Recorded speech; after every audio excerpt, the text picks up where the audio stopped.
Good evening and welcome to the 58th Indianapolis 500, our 2024 Indy 500 edition, celebrating what would have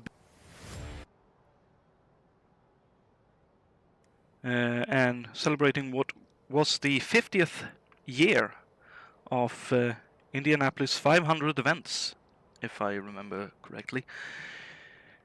And tonight's event is looking to be an absolute screamer of an event. I will note that I am currently a little bit under the weather, early onsets of a cold, so if I'm ever coughing or suddenly stop talking for whatever reason, it's probably because I need to do something about my voice for a moment. But the Indy 500 of 1974 we are running tonight. So slightly lesser power than the year prior, a bit more downforce and overall slower speeds, but the racing was and will still be absolutely splendid. The track, as always, for the Indianapolis 500 will be the Indianapolis Motor Speedway, also known as the Brickyard, despite only, I think it is a yard or a couple of yards around the start-finish line, even as far back as 1974, but still known as the Brickyard. It's a 2.5 mile rectangular oval, 4 turns, 200 laps, equaling 500 miles. And the highest average speed in qualifying was 192.432 miles an hour. The average, that is. And pole was taken by Richard Coxon, as you will have seen last weekend.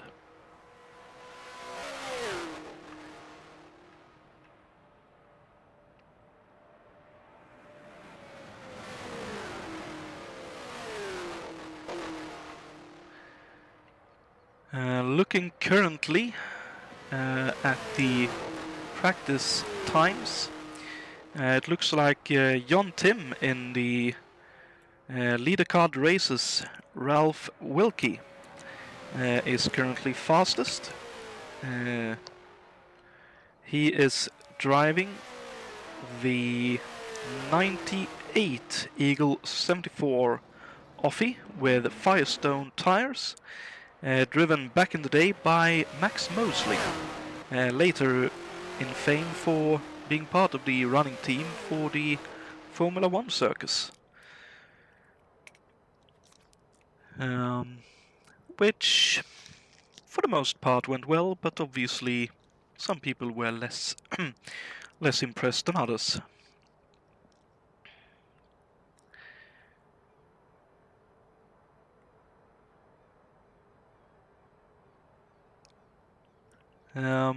I suppose while we are a little bit early, let's have a look at the grid for tonight's proceedings.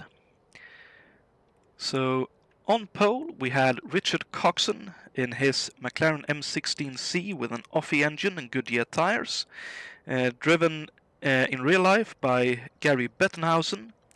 In the real life event it qualified 11th and finished retired in 32nd. Alongside him on the first row is Nicholas Hildebrand of Germany in an Eagle 72 Offie with Goodyear tires. The car in real life were driven by McElrath, qualified 30th but finished up in P6, so looks like a car that is probably going to be fairly well situated for the race. Second row we find Anders Nilsson of Sweden in an M16C, Offie engine and Goodyear tires, driven in real life by Mike Hiss. Qualified in third, just like Anders has done here, but finished down in P14. I believe the last car running in the event back in 74. Beside him on row 2 is Niklas Kirsten of Germany in an Eagle 74 with an Offie engine and Goodyear tires. Driven in real life by Carruthers, qualified in 12th, and finished the race retired in 23rd. On row 3 we find our first rookie. No, Nicholas Hillebrand is our first rookie, at least in ISO. Another rookie is Riley Wyans of the US, driving an Eagle 72 Offie with Goodyear tires, driven in real life by Mahler, and it did not qualify for the 74 running of the Indy 500. Alongside him on row 3 we find Richard Wilkes of Portugal, driving an M16C/D, which was a McLaren M16C upgraded to the D spec. It's running an Offenhouse engine with Goodyear tires, driving in a real-life race by David Hobbs, qualified in 9th and finished P5. On the 4th row, we find Poland's Cezariusz Szlapinski in a McLaren M16D with an Offenhauser engine and Goodyear tires, driven in real life by Salt Walter, qualified 14th and was retired in 17th. Beside him on row 4 we find Juha Boos of Belgium, driving an Eagle 74 with an Offenhauser engine and Goodyear tires. Driven in real life by Wally Dallenbach, qualified 2nd but retired early on, classified in 30th. On row 5 we find Alberto Equino, or as I will most likely refer to him during the race as Little Al, of Spain, driving an M16D with an Offenhauser engine and Goodyear tires. The car was driven IRL by Rutherford, who qualified the car in 25th, but managed to win that year's Indy 500. Alongside him is Giovanni Centorame of Italy, the lone Italian on the grid, driving an Eagle 72, the first car with a Voigt engine, as in qualified in 10th. Goodyear tires, driven in the real-life race by Dick Simon, qualified 10th, but was the first car to retire from the race. On row 6 we find Adam Hackman of US and Indiana. This is his most home race of the year. He's driving an Eagle 72 as well, with an Offenhouse engine and Goodyear tires. Driven in a real-life race by Lee Brayton, who did not qualify for the 74 event. Alongside him we have Robin de Vos in an Eagle 72. Robin is from the Netherlands, driving an Eagle 72 as well with an Offenhouse engine, and the first car to qualify on the Firestone tires, Ohio's qualifying. Driven in real life by Simpson, qualified in 20th and finished P13. On row 7 we find John Tim of Sweden in an Eagle 74 with an Offenhouse engine and Firestone tires, driven in real life by Max Mosley, qualifying in 6th but retired in 29th. Alongside him we have Grant Riddall of Great Britain in one of the more fun cars in the field, the Kingfish 73, running with an Offenhouse engine and Firestone tires. Was driven in the real-life event by rookie Tom Sneva, qualified in 8th but was retired in 20th position. On row 8 we find Rob de Vries of the Netherlands, driving an Eagle 72 with an Offenhouse engine and Firestone tires. Poncho Carter was the driver of that car in the 74 race. Qualified 21st and finished P7. So another car to probably look out for in this race. Alongside him we have Ray Riddall in Mario Andretti's number 5. An Eagle 74 with an Offenhouse engine and Firestone tires for the Vels Panelli Jones team. They ran 2 Eagle chassis and one of their own Panelli VPA2s, which also qualified a little bit further down the grid. Mario in the real-life race qualified in 5th, but retired in 31st. I think he did 4 or 5 laps before he retired. On row 9 we find Alberto Ibanez, or Big Al, as I may refer to him in the race, from Spain. An Eagle 74 chassis with an Offerhouse engine and Goodyear tires, driven in a real-life race by Bobby Unser, qualified 7th and finished P2, so a car that should be able to do very well in the race.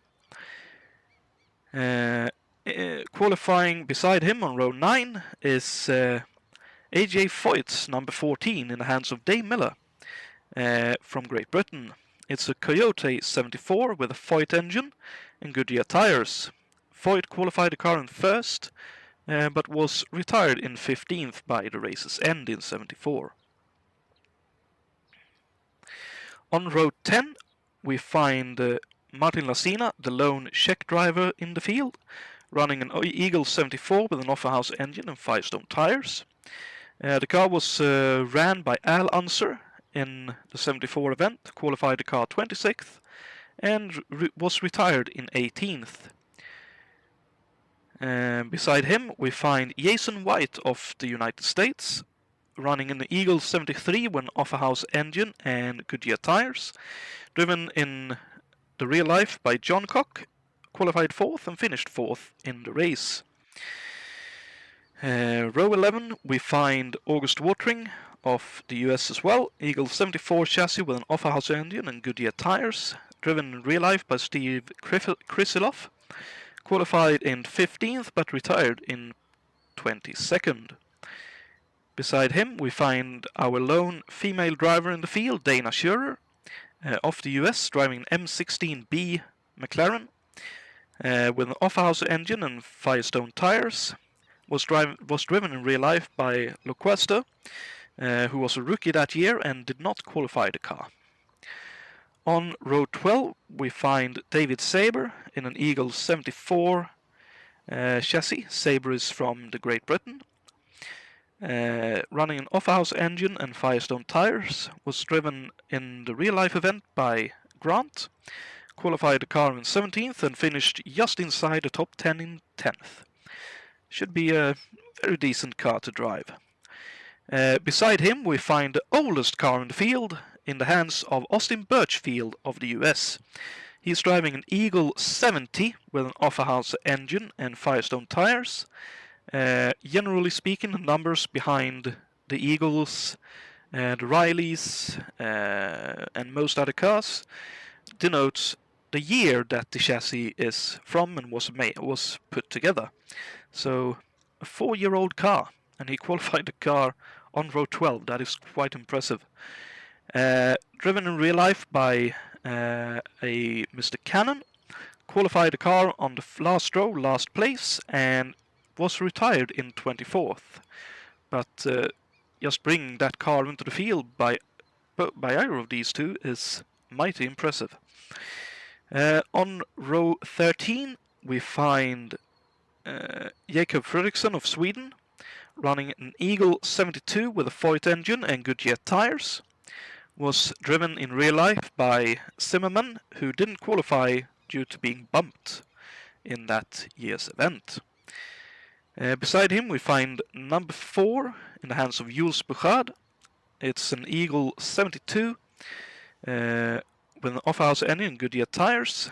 Bouchard is from Canada, and the car was driven in real life by Bill Vukovic II, qualified the car 16th and finished P3. So another car that should be able to do pretty well here. On row 14 we find the first of the Wattman brothers, David, who's from Sweden, just like his brother. He's driving the race car Atlanta, which is a 74 put together car with an Offerhouse engine and Goodyear tires. Was driven in real life by McCoy, who did not qualify the car. Beside him on row 14 we find Aaron Curtis of Ireland, making the Irish proud, bringing the Kenyan Coyote, a garage-built and upgraded Coyote, onto the field with a Foyt engine in the back and Firestone tires, hopefully sticking it to the road well enough. Bob Harkey qualified the car in 31st and finished P8 in the 74 event. David's brother Simon we find on row 15 with an Eagle 72 chassis with a Foyt engine and Firestone tires, was driven by Mel Kenyon in the real-life event, and he did not qualify that car. Beside him on row 15 we find Bruno Chacon in the Panelli Veep J2 chassis. Chacon of Brazil, the lone Brazilian on the field, on the grid, running an off-house engine behind the driver and Firestone tires underneath. Opperman was driving the car in the 74 event, qualified 32nd and finished retired in 21st. Final row on the grid, we have 32 drivers taking the green flag today. We have Raul Jareb of Croatia in a McLaren M16B with an off-house engine and Goodyear tires. Was driven in the real-life event by Martin. Qualified the car in 22nd back then and finished P11.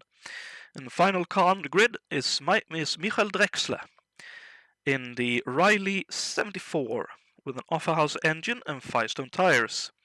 McCluskey was driving the car back in 74, qualified the car 27th and finished retired in 16th.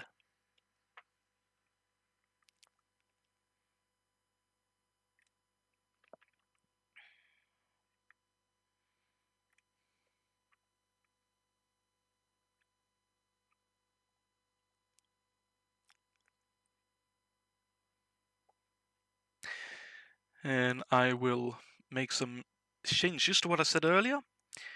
The wings, the downforce is actually reduced from the 73 cars, and the pop-off valves were added to the turbocharger plenums in order to reduce horsepower and curtail speed. So I was right on this, on the power and speed being down, but also the downforce went down.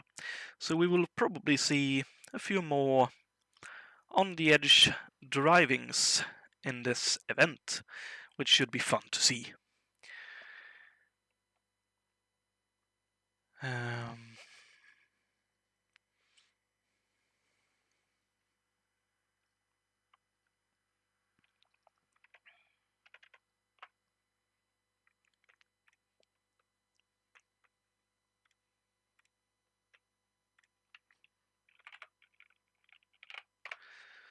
And I'll just bring us into the server so that we can have a little look in the part of the warm-up session here. We will soon be moving over to have the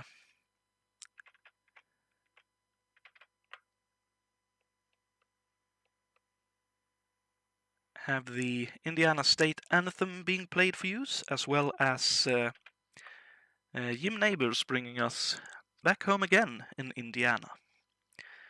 But that is a few more minutes away, just waiting for us to get onto the server.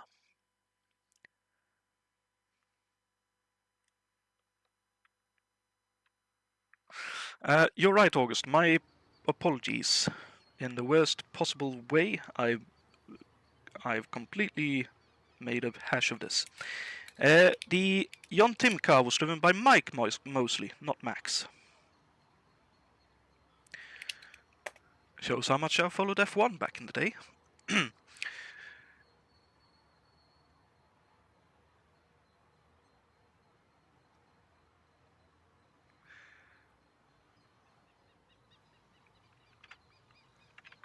And I see we have Dave typing that he took a night off work to be able to do this race.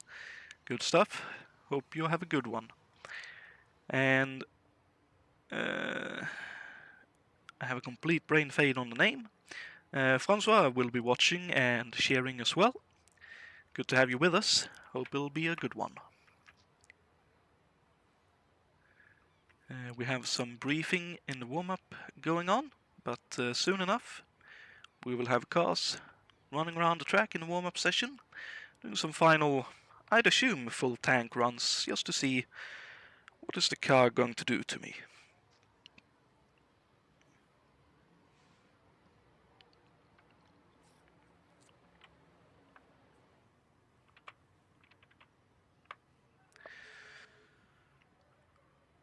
While we wait, the most popular chassis in its different iterations were the Eagle series. The chassis was designed by Roman Slobodinsky and built by Dan Gurney's All-American Racers, or AAR. It featured large side pods with a 75-gallon methanol fuel capacity, but it was reduced after the 73 Indy 500 event.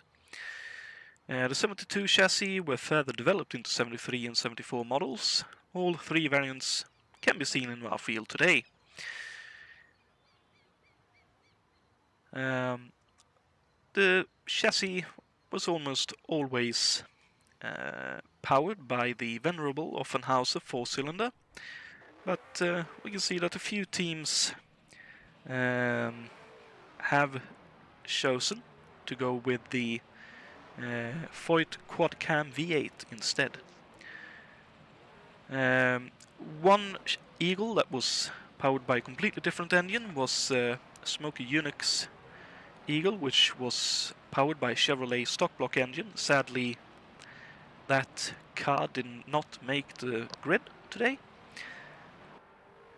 But generally speaking, the Eagle chassis are a little bit smoother and less dangerous to drive, but also not quite as quick as the McLaren. But obviously, with it being a bit more smooth and easy to handle, maybe less tiresome to drive.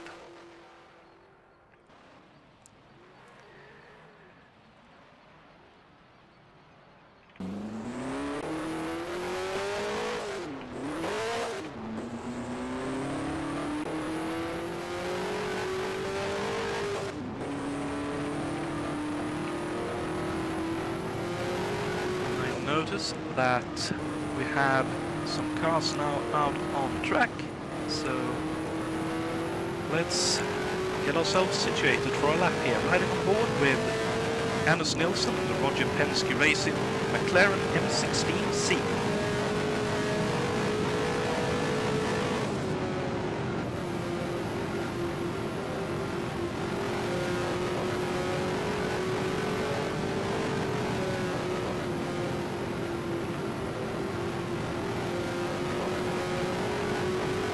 See up ahead, Hillebrand in the Eagle 72 and Michael Drexler in the Riley 74. Let's see some traffic here going into turn 1.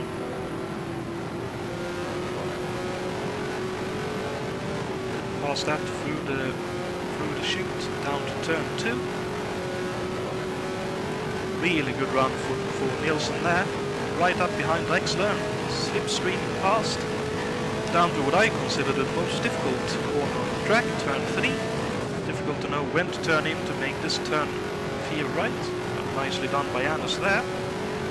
Out to the wall and into turn 4 to lead us back onto the start-finish straight. We can see the pits and pit entry to our left, right here. Let's see if we have any Voigt engines out on track at the moment. I think I saw...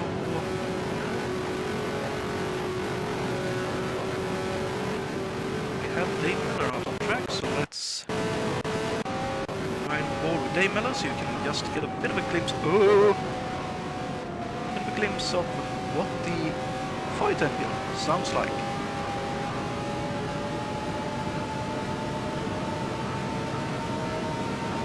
That goes on. I'll just momentarily take my leave as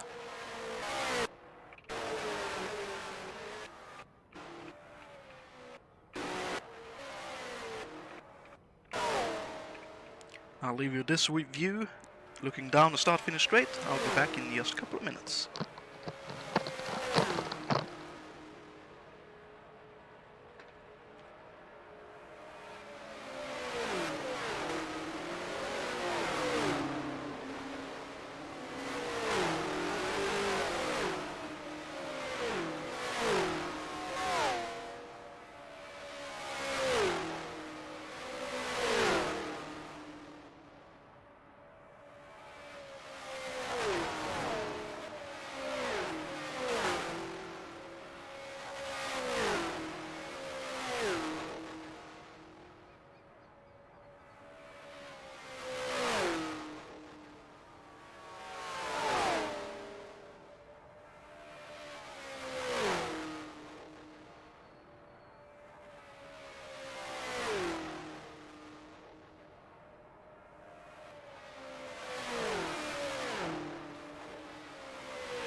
And I will now hand you over to trackside for the Indiana State Anthem.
And now we hand you over to the capable hands of Jim Neighbors with Back Home Again in Indiana.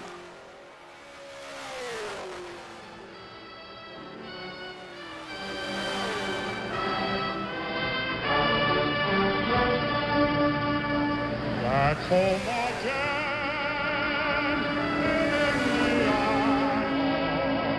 and it seems that I can see the living and the light still raining bright through the sycamores beneath. The new moon haze in all its grace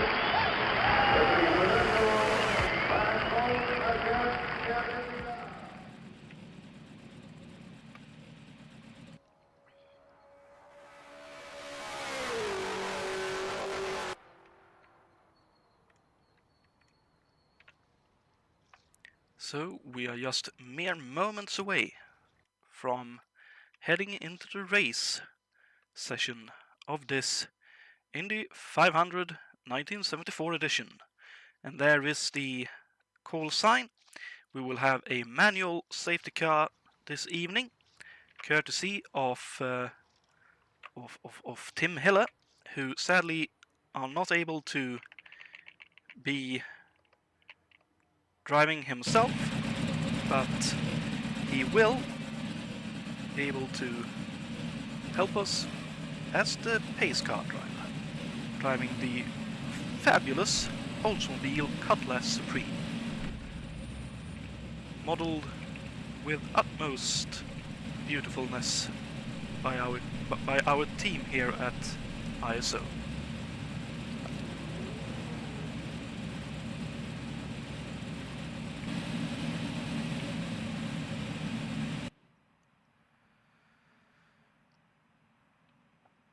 We're just waiting for the green flag and for Tim Hiller to make his way to the front to lead the field on this one single formation lap.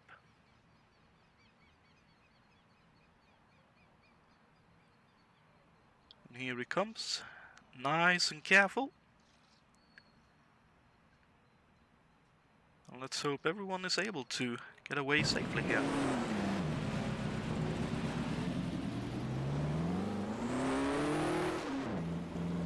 Looks like everyone is very cautious in being careful here, as we are looking at a full field past us here. Beautiful field it is.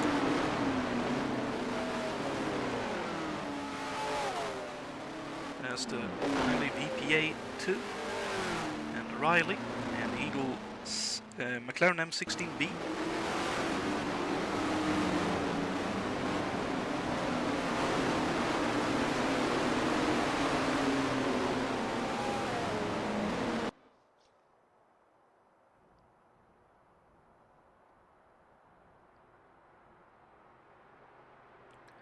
And this is very much the stress level of 200%, I'd say. Running around this formation lap knowing that 500 miles is awaiting you. And knowing that any error you make will have huge consequences for you.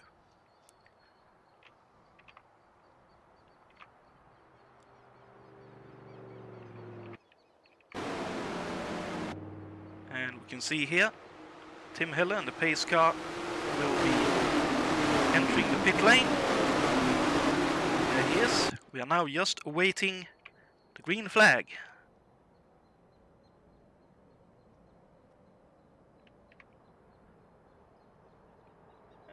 And there it is, the green flag is out, and Tim Hillebrand has had one hell of a start there. Maybe a little bit too quick, but we'll see. But Nicholas Hillebrand is in the lead now. Coxon second, Nielsen third, Kirsten fourth, Boas up to fifth, Riley Wines in sixth, but looking to challenge already. Oh, and coming from behind as well, that is 77, that's Schlapinski looking up the inside in his McLaren. But Wines in the Roy Woods Racing 72 Eagle looks to be holding it around outside. Maybe not. Schlapinski all sideways as is Wines, and they all survived that first lap. It looks like everyone has survived the opening lap here, some side-by-side action. But everyone so far holding on to the racetrack. It looks like Hillebrand wants to open up a bit of a gap. Schlapinski. Now Kirsten up ahead of Wines as well, so Kirsten back up to 5th, Wines down to 6th. We then have Boas in 7th, Wilkes in 8th, Grant Riddall in 9th, and John Tim rounding out the top 10. We then have Centrame in 11th, followed by Hackman in 12th, Alberto Jr. in 13th. We have Rob de Vries in 14th, Lassina 15th, Dave Miller running really close behind in 16th. followed by Big Al. Hildebrand Nilsson's as the fastest lap. Ibanez followed by Ray Riddle in the Andretti car. And then Austin Birchfield holding on to that group in his Eagle 70. You can see the very different layout of that car with the open front end to get some air into towards the engine. Looks more like a whale's mouth than an actual race car, but I mean, he has got that car running quite well. He's looking up the inside of Ray Riddle, and gets up the inside, a bit sideways up ahead. Hopefully no one major strife. Looks like that may have been De Vries, or possibly, De Vries all crossed up, holds onto it, holy moly! So Schlapinski with the fastest lap now, and oh no, there's contact in behind! Oh no, and more contact! Oh dearie me, it looks like Robin de Vos has hit the wall, and as a consequence, looks like Bouchard had contact, as did, I think that was Jason White, or possibly August Watering. But I'm worried that that might be the end for Robin de Vos' race.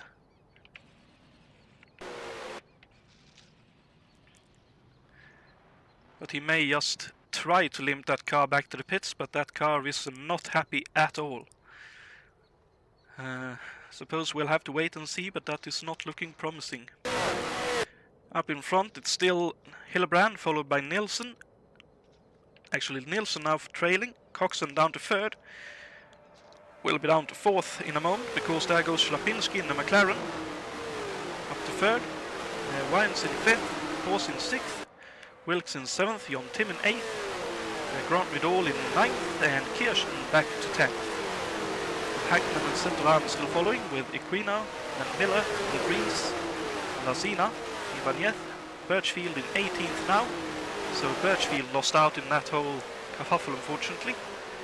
Ray Riddle in 19th, August Watering 20th, Jules Bouchard now 21st, Jason White in 21st, and Robin de Vos indeed has retired, unfortunately, as that was David Buttman flying past in the I believe he was in the RASCAR Atlanta indeed. And there we have Jason White all wide, followed by Fredriksson, a whole gaggle of cars in behind. While Wyans now with the fastest lap. Fredriksson in 23rd, Jason White looking to slot in here somewhere. Aaron Curtis of Ireland in the Kenyon Coyote, running well in 25th at the moment. That's a car to drive and survive and get what you get with it, but I love seeing it in the field. That outside rearview mirror is always a fun addition to see on that car. Oh dear, and here comes up the inside, that is Bruno Chacon in the Parnelli Jones car. Followed behind them by Raoul Jereb, and number 19 is Simon Buttman, and that is all crossed up ahead. And Michael Drexler currently last running car, but only one retiree 8 laps in. That is a good sign indeed. Birchfield up to 18th, Rob de Vries back to 18th.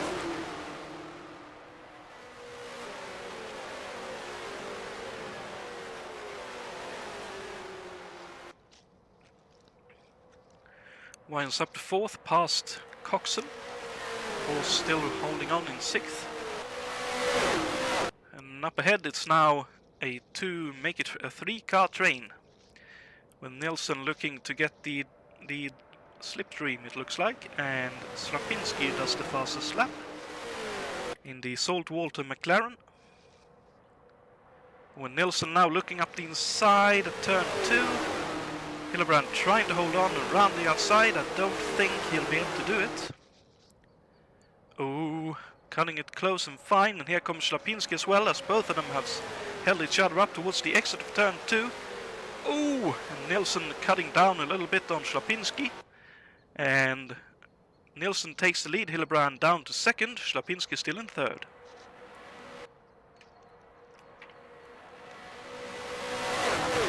Ooh, and Slapinski having a bit of a moment there with the wall.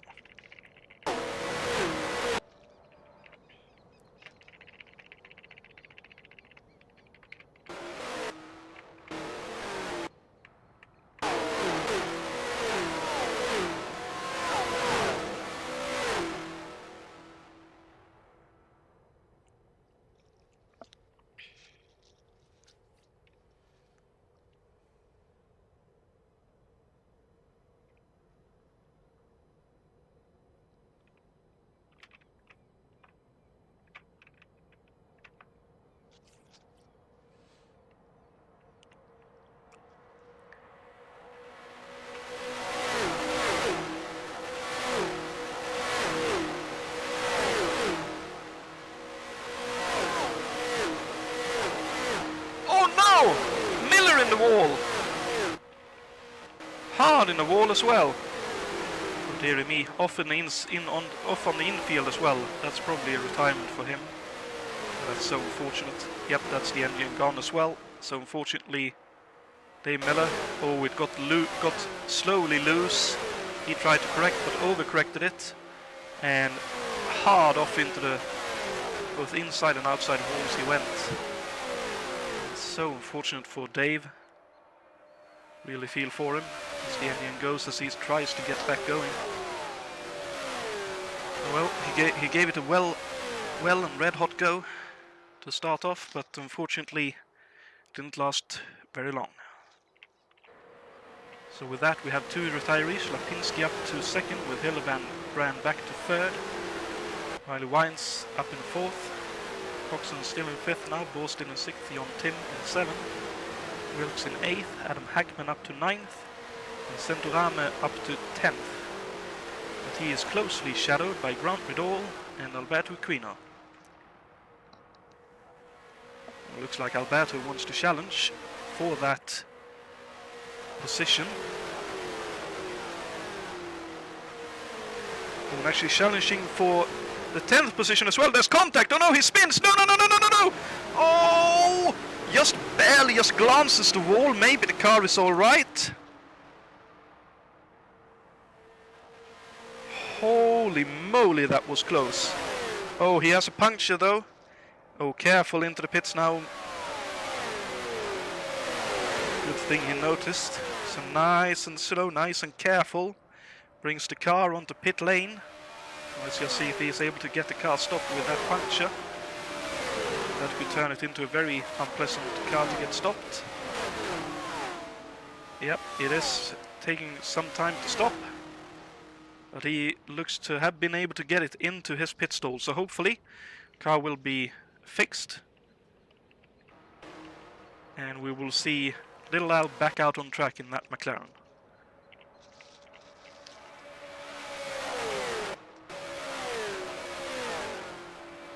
That was an ambitious move, so to speak. It was fun to see. The whale mouth Eagle 70 up to 14th.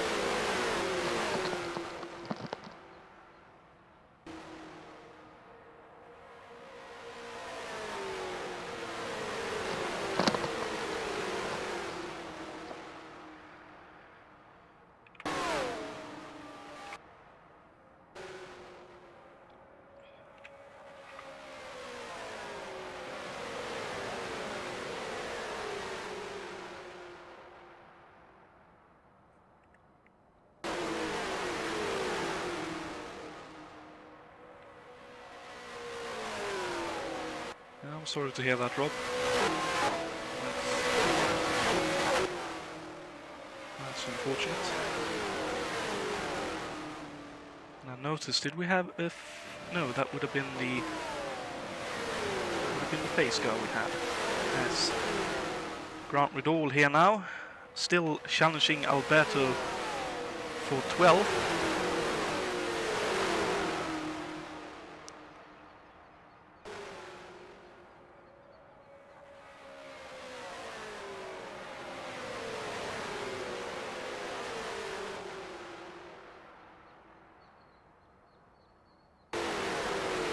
Backing off just a little bit here. Let's see what the other oddball car in the field is doing at the moment. A little bit further back there is Aaron Curtis in the Lindsay Hopkins Canyon Coyote, running 26th. But still running and running well.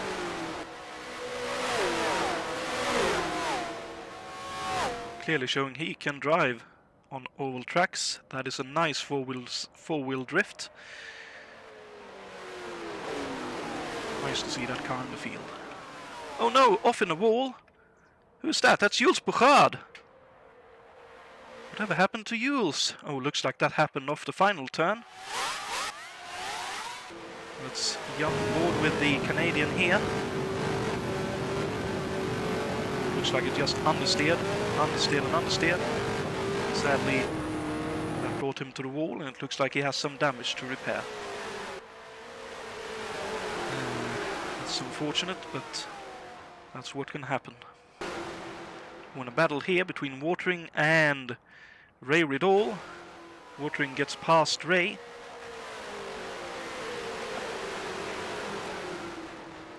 Ray running a 74, I believe. Watering is a 72 Eagle indeed. You can see Kirsten qualified well, but currently running in 16th. Possibly dropping back just to be driving at a pace where he feels comfortable early on in this race. Berta back to 15th, and Rob De Vries has gotten past, as has Birchfield up to 13th now. And we can see Grant Riddall in 12th then, and Centorama still 11th. So I think as long as Birchfield has a slipstream to run with in that Eagle 70, he should be able to keep up fairly well with the other cars.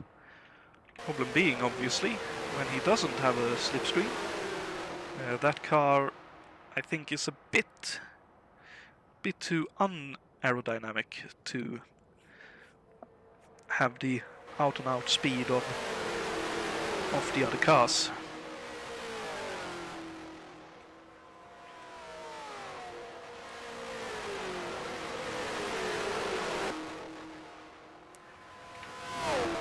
And speaking of that, Eagle 70, that car was acquired by Richard Hoffman of Milford in Ohio. It was entered in the 73 Indy 500, but did not make the starting field then. It qualified for the 74 500 and finished 24th with a broken differential that year. Both years it was driven by Larry Cannon, and as we can see with the shape of that car, I believe that car did not start its life with any aerodynamic wings, at least not in the front end. Those were added later to try to keep it on pace with the other cars. You can see Coxon followed by Bors, Tim, Wilkes and Hackman. Not too far behind is Martin Lacina as well. So some action happening. While it looks like the top four has situated themselves for the time being.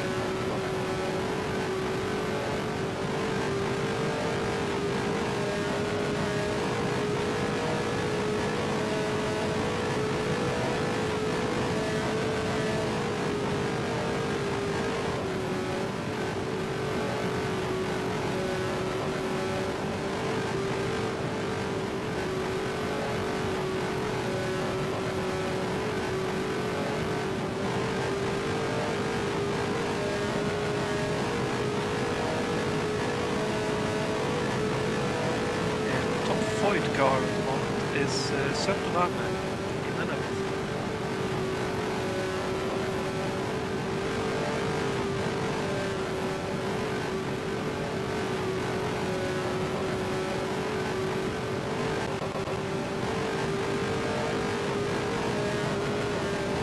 Martin Lacina is barely scraping the water. Little damage.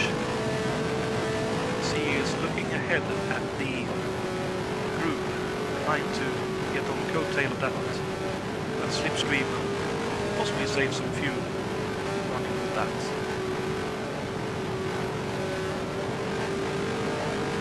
Looks like he is now within range and is being pulled along.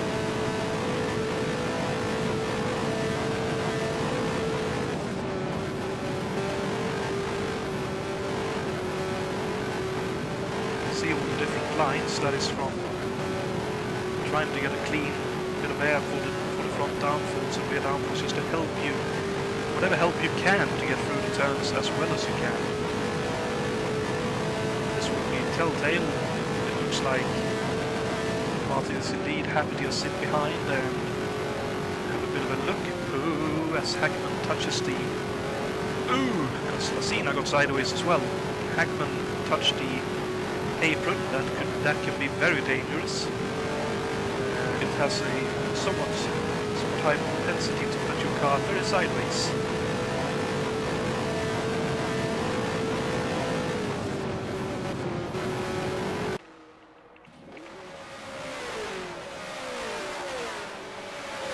see Birchfield now as the field has been spread out, struggling a little bit more in that Eagle 70. As we can see, there was Bouchard getting back out of the pits after his repairs.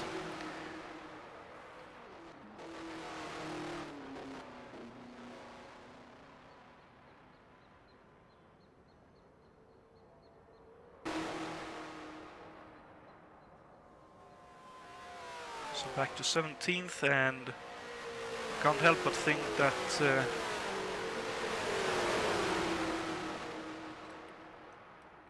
Jason White will be past Birchfield soon too as well, with his Eagle 73. Pat Patrick Racing's SDP sponsored cars, one of the more iconic of the era.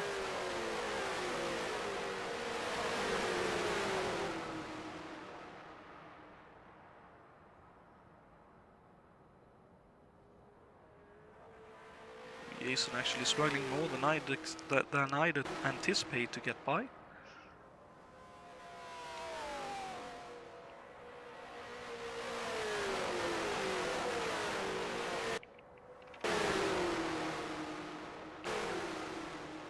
And the next group headed by David Wattman in the RAS car, followed by Jason White, so that was August Watering as identifying cars.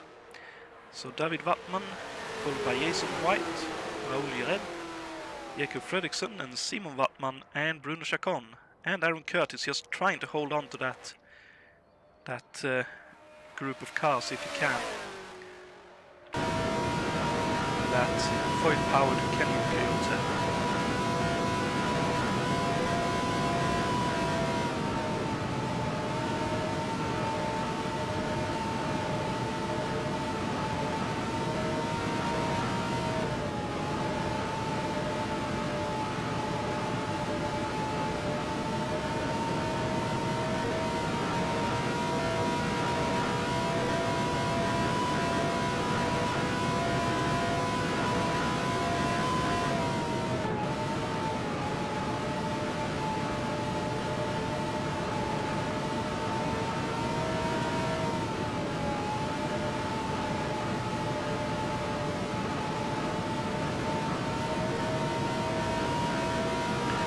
See, just lacking a little bit of that front downforce to have a proper go at following close behind.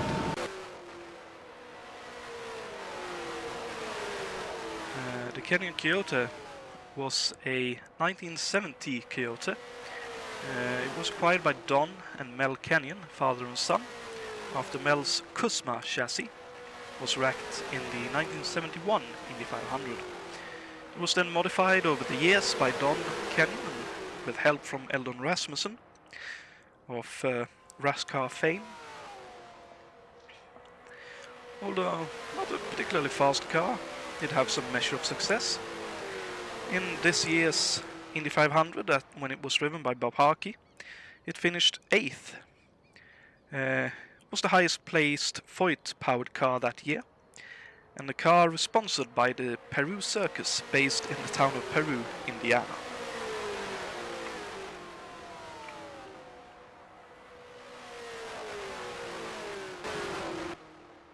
We can see Jos Bouchard trying to make room as best he can. Birchfield 18, moving on to the line there. Santorama still in the Dick Simon racing car, best Foyt powered car in the field so far. You can see now Richard Wilkes has dropped behind Martin Lacina. Dion Tim behind Hackman now. And you have Bors challenging Richard Coxon up the inside, 4th, 5th, still side by side going into turn 4. Looks like Coxon will concede and slot in behind. Probably happy to save some fuel behind there, but problem with that is that here comes Adam Hackman as well, and Jon Tim. It's one of those, when you're out of the groove, you really get out of the groove.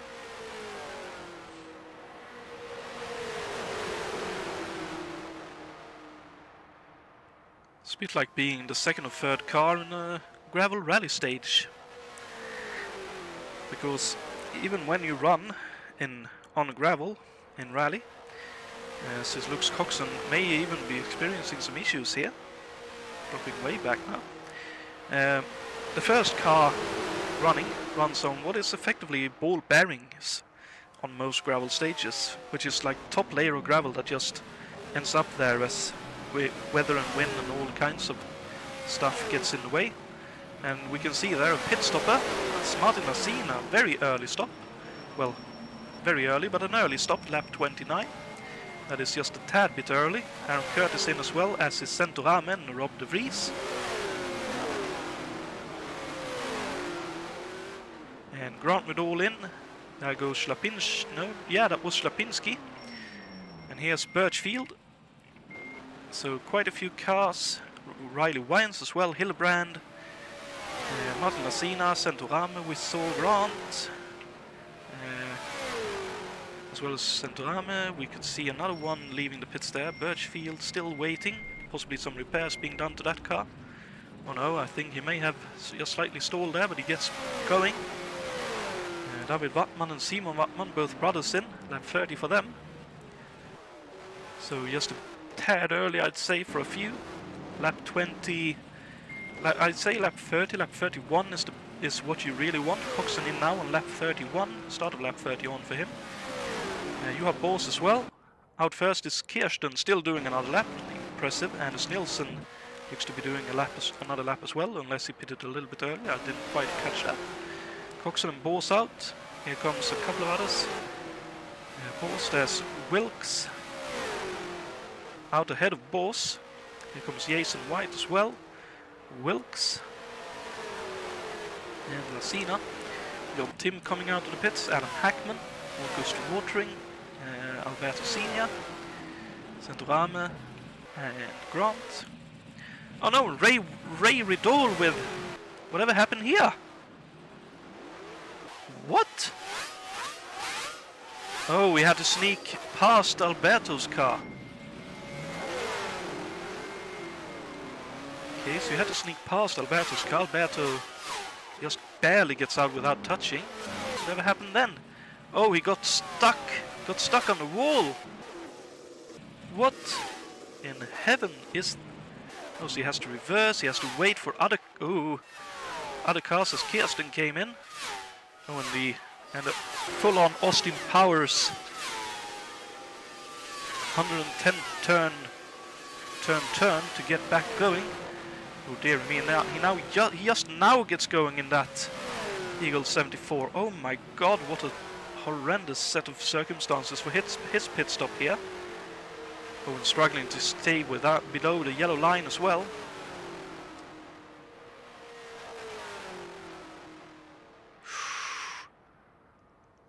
Somewhat understandable though, considering what happened in the pits. Last car running now in 20... No, not last car running. Last car running without damages, as Buchard has retired. So after those pit stops, we have Anders Nilsson now in the lead, comprehensively, so 9.5 seconds plus. Schlapinski in second and another McLaren, so McLaren 1-2 at the moment. M16C in the lead and an M16D in second. Then we have Nicholas Hillebrand of Germany in third. Really running that Eagle 72 very well indeed. There's Jereb to be lapped. Riley Wines remains in fourth. Oh dear, gets held up there by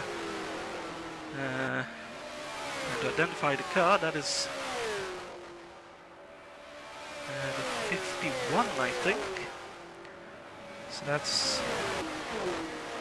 Wait, 51? That was Chacon indeed in the VPA. Then we have Coxon 5th, Lassina 6th, Paul 7th, Wilkes 8th, John Tim in 9th, and coming here in 10th is Adam Hackman. And Centram is still 11th, Grant Riddall 12th, August Watering up to 13th, good set of pit stops for him. Alberto Senior in 14th, Kirsten 15th, Birchfield in 16th. Quite a ways back on this start-finish straight, but here he comes. Running right behind... No, that's Fredriksson, 17th. Wow, Fredriksson had a slow stop as well then. So Fredriksson in white. Then we have Aaron Curtis in the Kenyan Coyote. Cast here somewhere. David Wattman, Raoul Jereb, Bruno Chacon. Then we have Simon Wattman coming here. Followed by Rob de Vries. Ray Riddall in 25th now, with Drexler in 26th. Being lapped by number 73, that's Richard Wilkes. And Alberto Junior, currently last car running, in 27th, with Bouchard and Dave Miller and Robin DeVos, the retirees of this race so far. Straczynski makes his way past Jason White. And here's Wines, just having made his way past Raoul Jereb, who is holding on in the slipstream.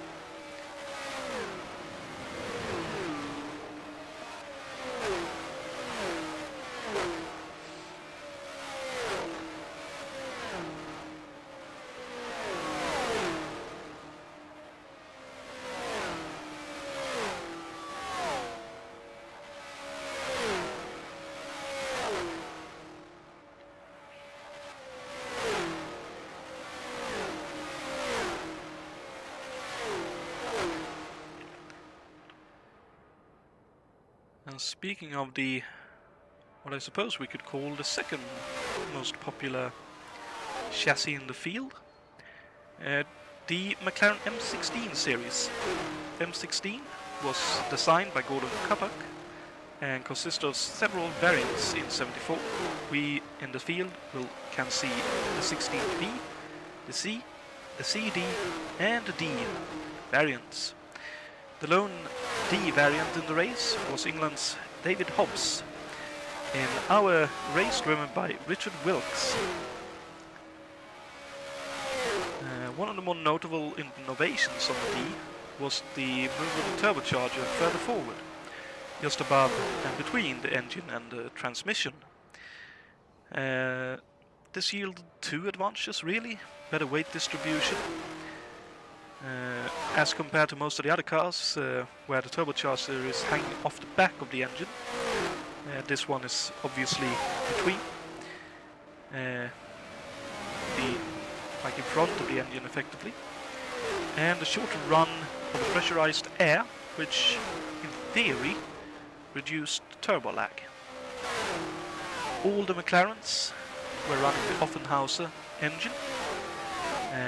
The car were among the fastest, with very responsive handling, but with the responsiveness there are some slight drawbacks, shall we say, with the fact that very easily it'll turn a bit too much and you'll be a bit loose very easily.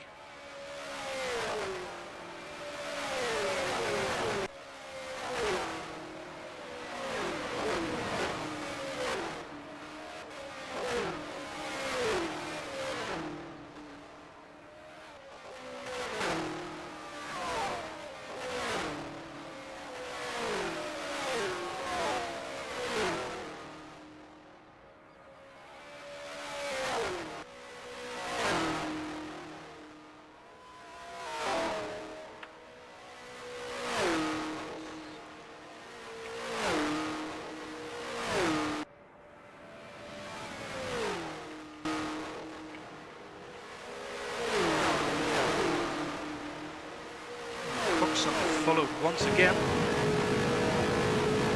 No, Jereb has been left, but it looked like there were four cars vying for that position.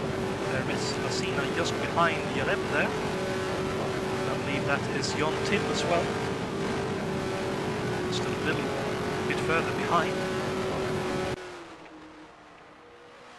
That's actually Bors first, Wilkes, then Jon Tim, then Adam Hackman inside the top 10. Jonatan is still 11th, Grant Riddall in the Kingfish 12th, Watering in 13th, Vaneth 14th, Kirsten 15th, Birchfield now 16th, Fredriksson 17th, Jason White 18th, Aaron Curtis in the Kenyan Coyote 19th, Jereb in 20th, David Wattman in 21st, Chacon in 22nd and being lapped by, I think that was Wilkes blasting past. It was. Simon Wattman 23rd, Rob de Vries 24th, Ray Riddall 25th and trying to unlap himself from Birchfield's number 59 Larry Cannon car. Then we have Little Al, still not last running now. Michael Drexler is the last car running, but only by about a second here. Looks like that Riley is a bit of a handful to set up, I believe, if I remember correctly. In real life, the Riley was not overly successful either in terms of quickly in 74. I think it was more sorted in later years.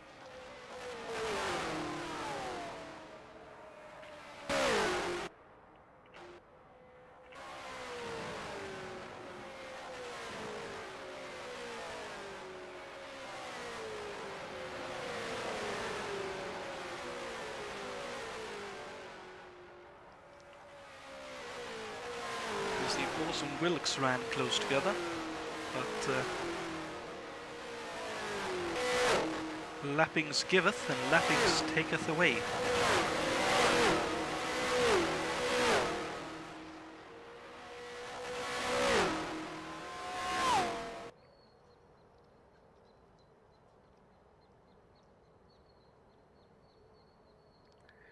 And immediately the gap increases to over a second. Just one car in between where you can't get past it where you really want and need to.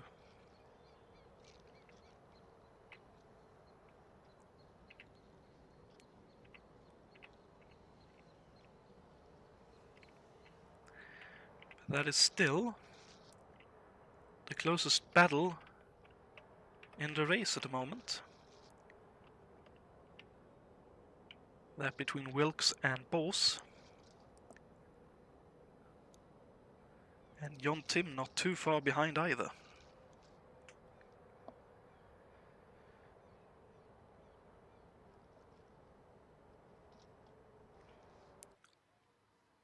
Wilkes. Ooh, bit of a connection kerfuffle there. Looks like everything is well now though. Good to see.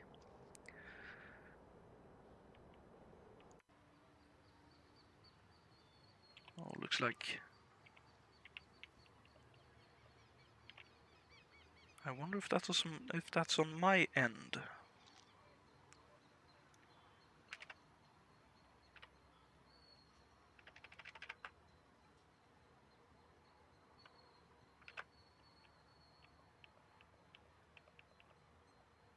Oh dear.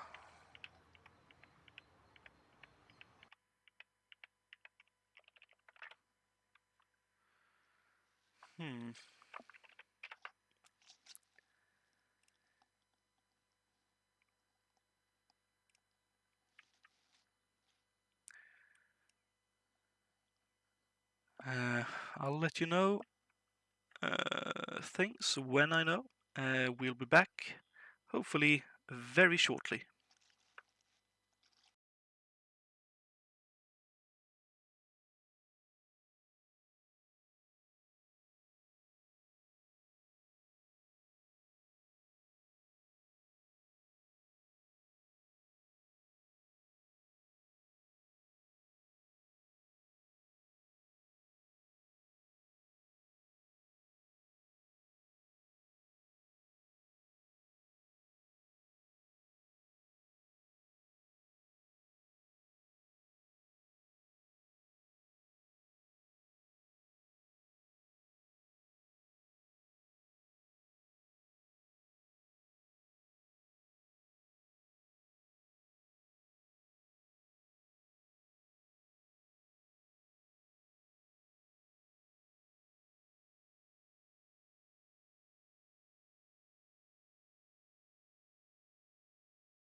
My apologies, we are back live here on track. Looks like that was a slight hiccup on my end. Unfortunately, but we are back here on track. We now have Bors gone past. No, Bors has pulled away further from Richard Wilkes, and Jonatan now far more close behind Richard Wilkes. Oh, Lassina with a bit of a moment. Hopefully no wall touch there, but cutting it very fine indeed in his Eagle 74.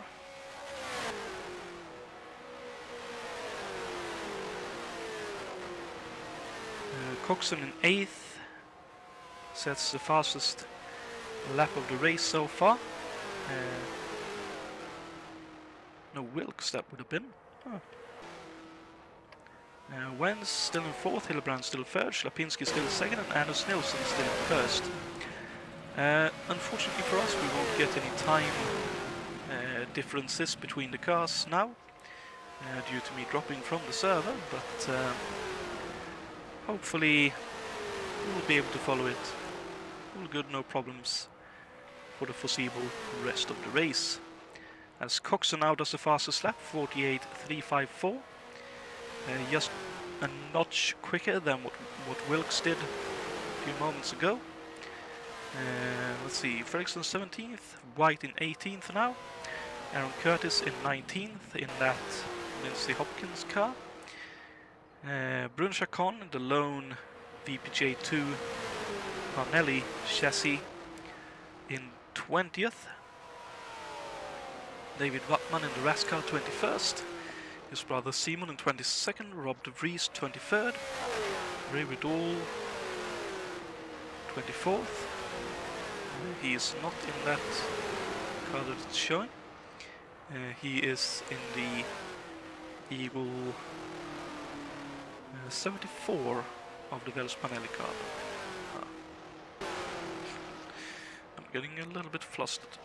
Drexel in 25th, Raoul Jereb in 26th. So Jereb probably having had a bit of a problem since we last saw him. Car looks a little bit unruly on the straight back there. He's trying to run high and wide to let the 45 car past.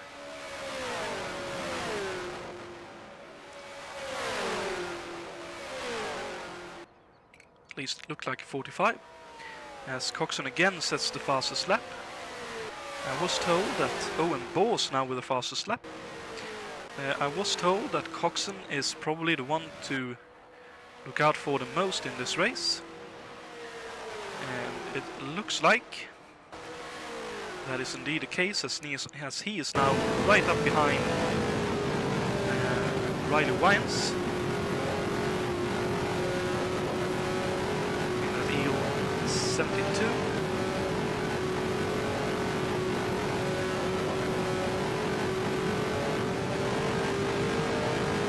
Let's see what Coxon can do here on the slipstream.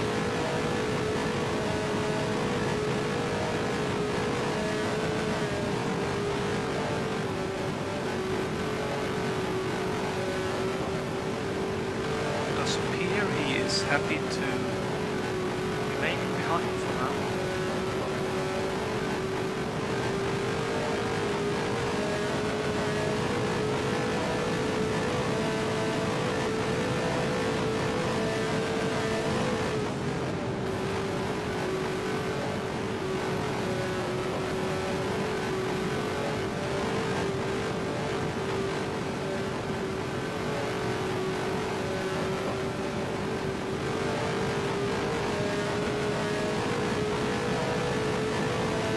He's now setting up for Mundo. Up the inside he goes, down the start-finish straight, into turn 1, and position is made. Up to 4th, Coxon goes, Wines back to 5th.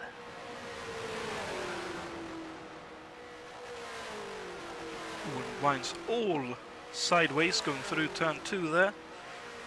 but holds on to it.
Looks like the Reese is closing in on Simon Wattman here.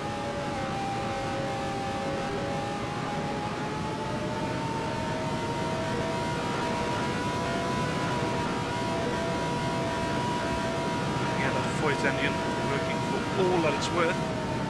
Here goes the Reese up the inside through turn 1.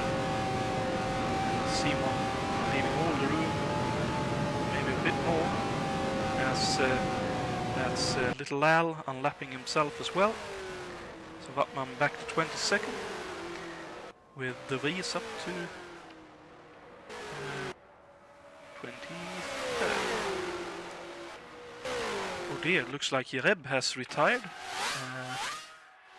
And watering as well. I'll see if I can catch if that was... Looks like that was from the waywardness that we saw from the car earlier. But what about the watering? I haven't seen him in trouble so far this race.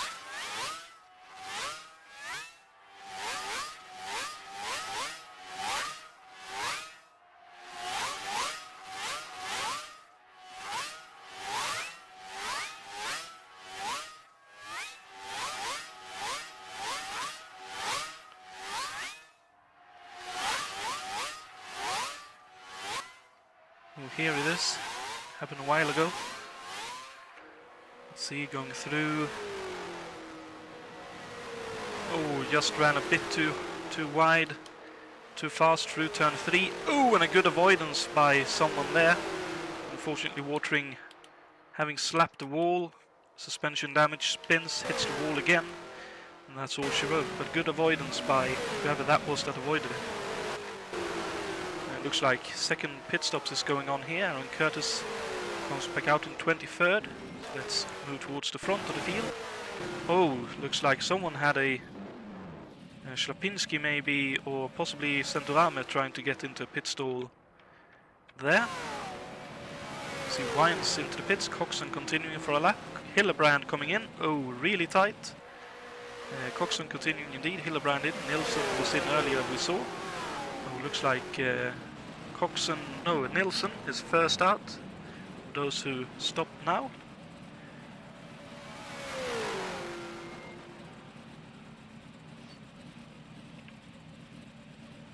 Wines out just slightly quicker than Hillebrand that time. So swap of position there. Hillebrand back on position. Wines up at least one. There's Hackman, Nilsson, Wilkes, Bors and Coxon. Here comes Coxon into the pits. A little bit right on time for him, I think. Ooh. This pit lane is not very nice to the drivers. And I see Bors comes in as well, as does Wilkes. So Nilsson will retake the lead here.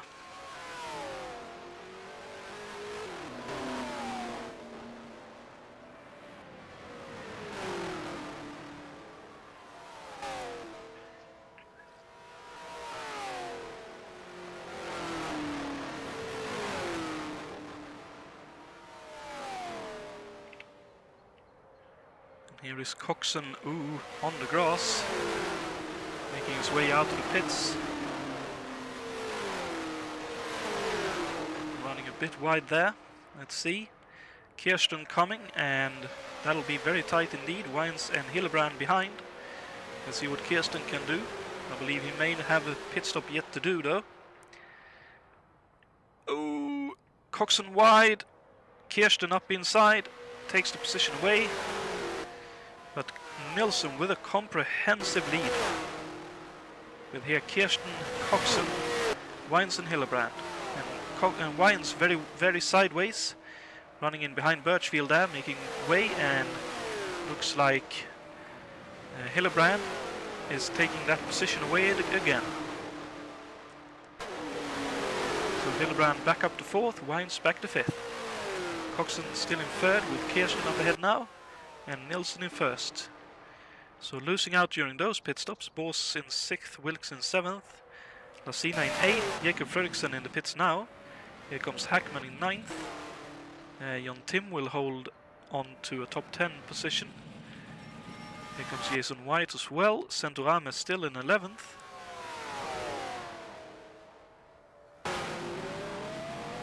Fredriksson exiting now. Here comes Alberto Senior. As that is Chacon into the pits, and that may have been Kirsten actually.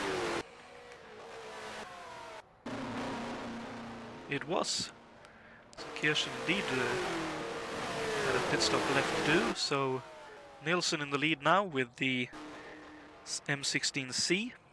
1st and 2nd for the Roger Penske Racing boys. With the Mike Hiss car ahead of the Gary Bettenhausen car.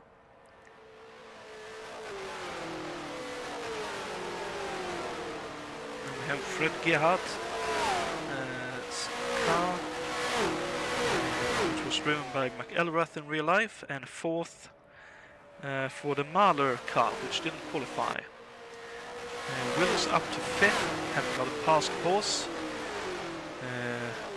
And Wilkes running the lone D variant in the field, driven by David Hobbs. Will likely be looking for a good finish here, though quite a ways back from the top 4 at the moment. Still over half the race to go. Bit of smoke there. No car parts though, so probably just a bit of sideways action, and that's it. As there goes Ray Riddall being lapped.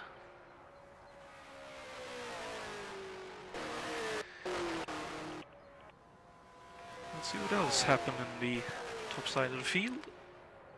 Tim and Centorame up to 10th now, so Kirsten dropped back. Grant Riddall up to 11th, Kirsten 12th, Jakob Fredriksson 13th, Alberto Senior 14th, Austin Birchfield in that 1970 iteration with some upgrades, Eagle. It's actually young on board with this car. Take a couple of laps just to listen. Birchfield worked this old, I almost called it a bathtub, considering the shape of the car. But I'll leave you be for a couple of laps just to listen to the engine and Birchfield working this oldest car in the field.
right up behind both Fredriksson and Big Al here. Looks like either he has tweaked the car to run a lot better, or Fredriksson is struggling with his car. I think the 72 may not work as well in a straight line as the Eagle 70, despite its somewhat ungainly looks. That was a very comprehensive pass right there.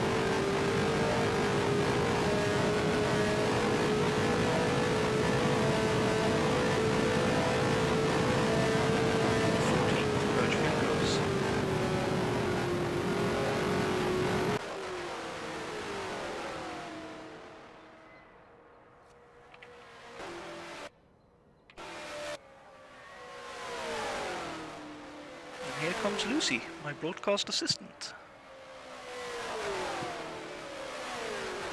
She says hello to you all.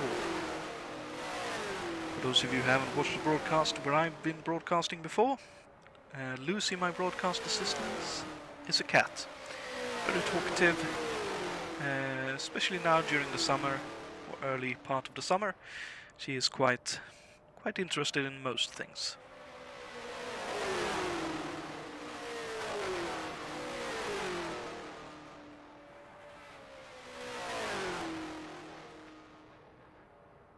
That's unfortunate, August. Really sorry for you.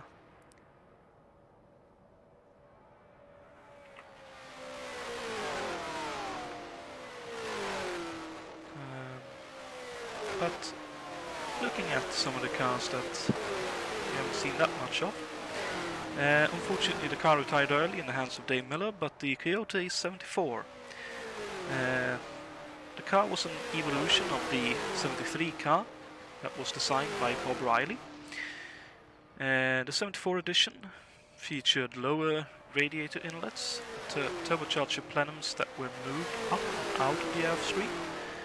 And as with the 73 version, clear plastic skirts which reduced the air getting under the car, resulting in a low pressure area and thus downforce, or in more everyday terms, ground effects.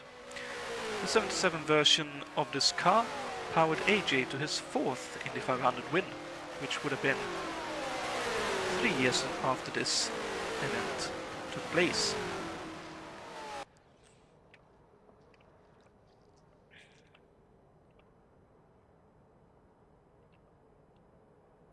And we saw there Lassina getting past Juha Bols.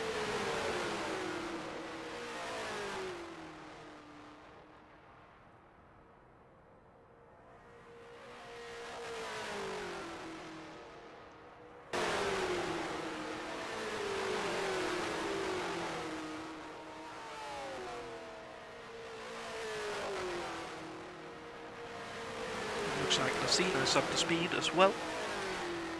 Bols a little bit slower at the moment.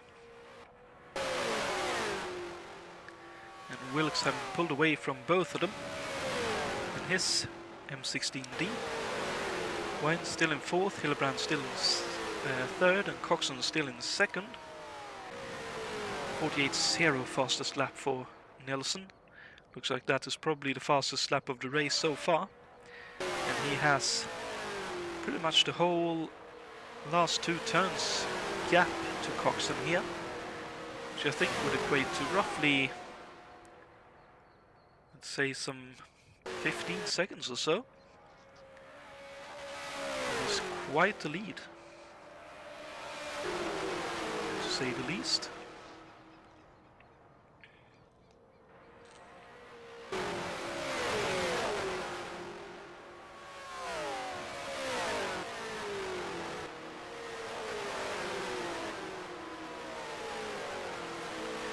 Here's a nice little fight. Between,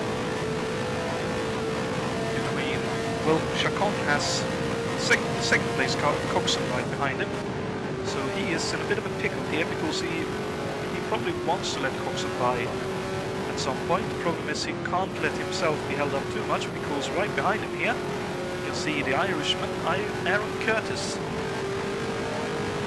18th in the Canyon Coyote, and giving Chacon, bit of a hurry up here.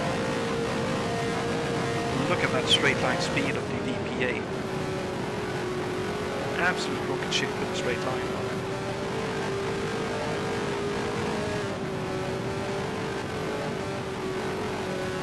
Ooh, we can see both of them struggling a little bit in the turn. Both of them quite wide. Four-wheel drifting it through turn 2. You can see that is Hildebrand lapping Aaron Curtis in behind. Ooh, that looked a bit scary for Curtis, but he held on, nicely done. White's now wanting to get by as well. Yikes. That is the most scary thing you can have, where you have one car lap you and then you realize, oh, there's a second car right here. That saw me out when we did the 1973 event. I was driving the Canyon Coyote back then. In the second running we did, it might have even been 74. But I didn't notice that there were a second car lapping me, and turned in a bit like I would have, and had some contact and damaged the rear end. A few laps later, I lost the car due to that damage. But good stuff on Curtis there, holding on and soldiering on with that Coyote. Birchfield now up to 14th and trying to get to grips with the Eagle 72. Wait a second. Yes, that is an Eagle 74 he's trying to get to grips with.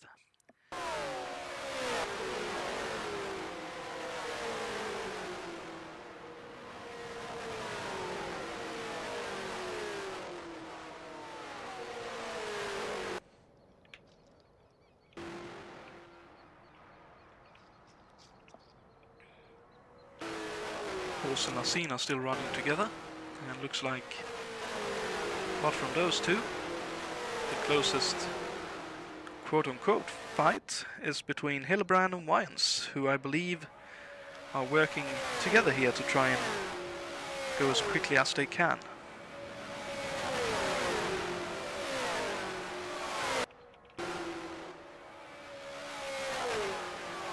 One who has lost out a lot is Schlapinski. He was right up there, but having dropped back. I can't remember whether we caught what happened to Schlapinski or not, but in 25th he is now. Last car running.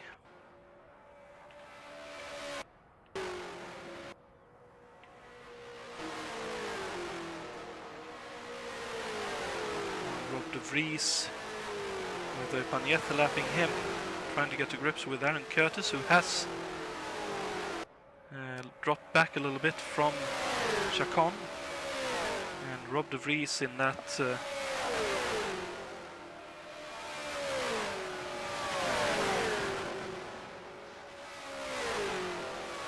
Eagle 72, trying to do what he can to get to grips with that Canyon Coyote.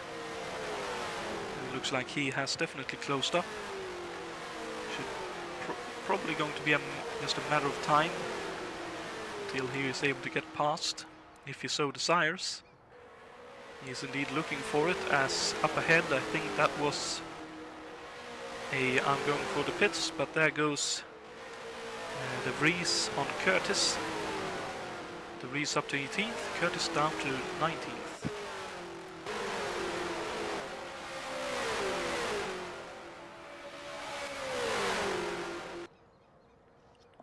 Kirsten has gotten by Ridol, Ridol back to 12th, Kirsten up to 11th, Santorana up into the top 10 with the demise of Schlapinski, Jon Tim running in 9th and doing a good job in that. Eagle 74 for leader card races and Ralph Wilkie.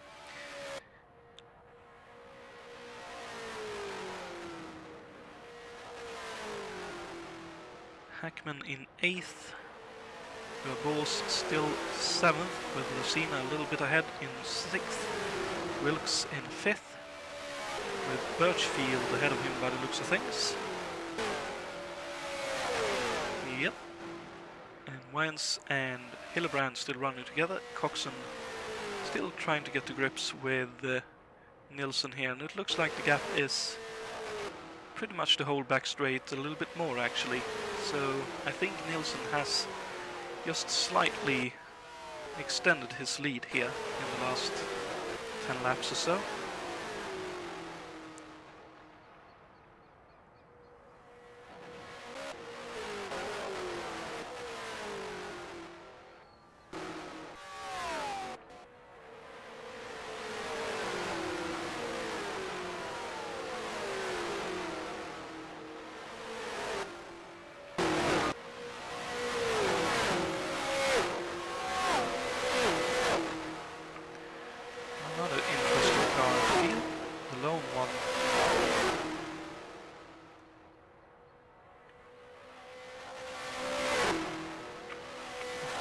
Question if I can get my things to work here.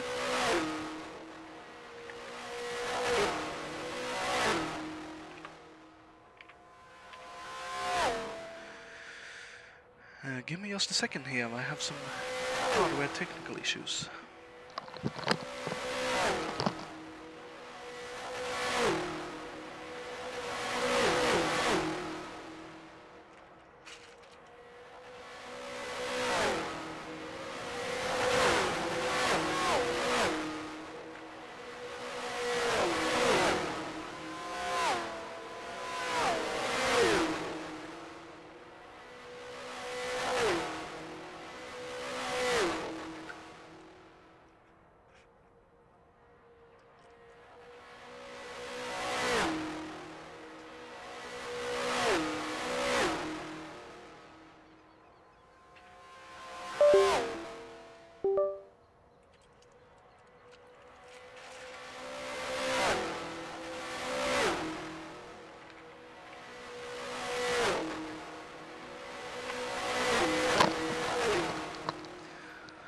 There we are. My mouse decided that, well,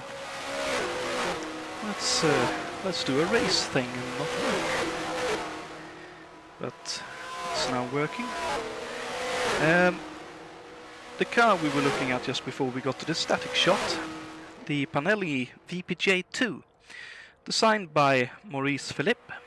This car was used exclusively by the free car Panelli Super Team in 1973.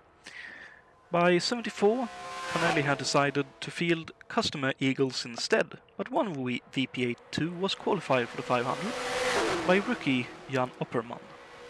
The car was distinguished by its boxy, quite boxy appearance. I would hazard to say that, at least in my view, it's not, well, it's not that boxy. And I suppose compared to the other cars, looking like darts and tubs and all the rest of it, I suppose one can see where that likeness comes from. As he has lost out to Curtis and De Vries since we last checked in.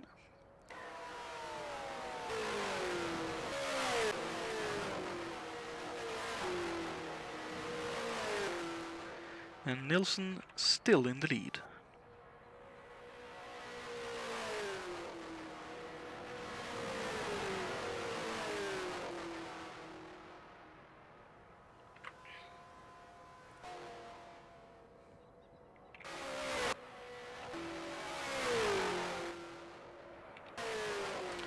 Wyans and Hillebrand have swapped places again.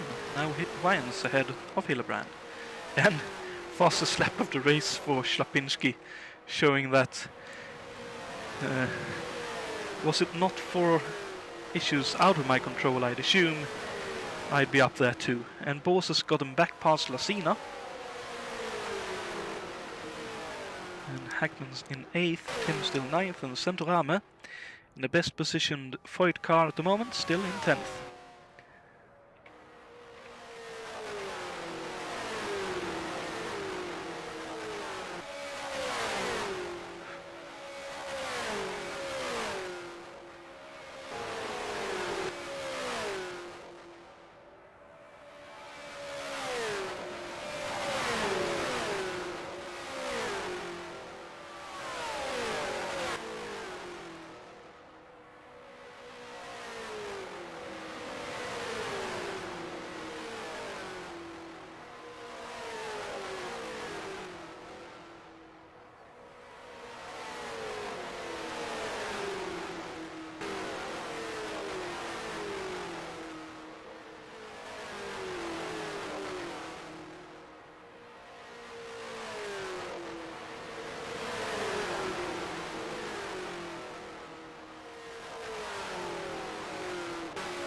Good choice there by Schlapinski. He could have barreled down the inside of Birchfield, but decided against it. He'll probably slingshot past here though. I imagine Birchfield will do his best to try and hook onto that McLaren.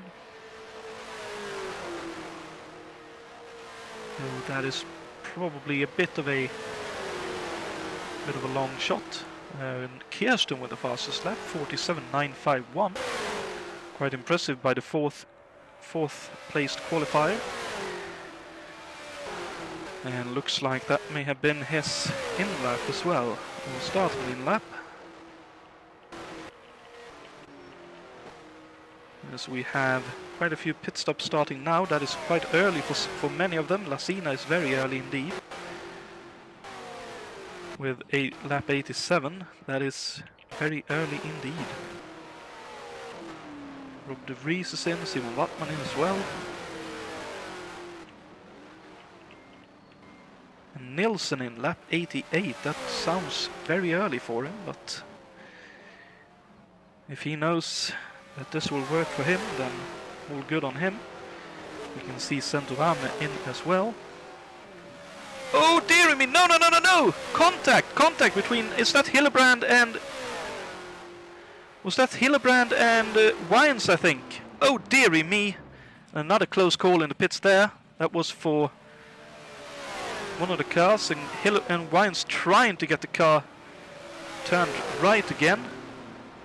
At least gets into a stall to get service. So Hillebrand keeps on going. But very unfortunate for Wines, he is losing a heap of time. And he still has to try and get back going again. As Kirsten sets another fastest lap of 47.7 on low tanks. Absolutely blistering.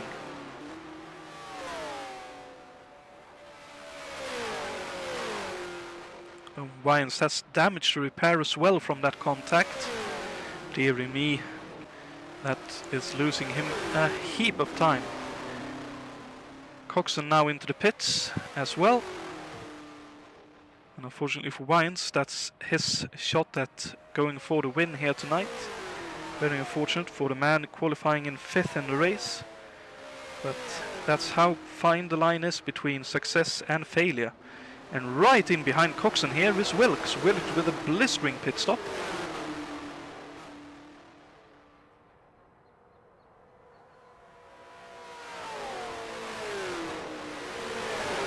Coxon down to 3rd. I'd assume it's Kirsten who is going to be looking to get a few more laps in here. It was Hillebrand actually out in front of them. Nilsson now with nearly half a lap's gap to the 2nd place car of Hillebrand. Coxon with a fairly slow stop then. And Wilkes maybe with an average stop, and that was enough. Kirsten 5th. But I think he still owes us a pit stop. He's going very quickly on a low fuel tank. There is Juha Pors in 6th at the moment.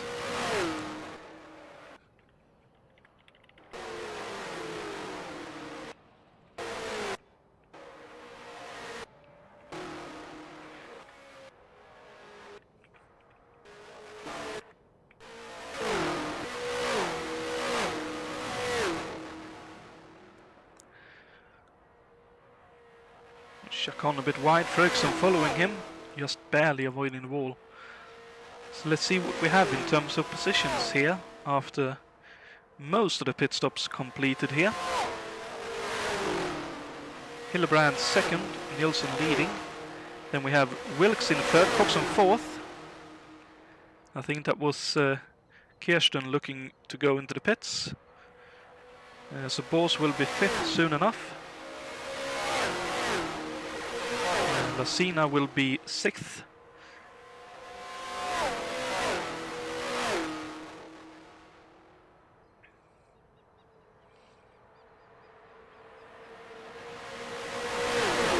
Here comes Jan Tim, who presumably will be 7th soon.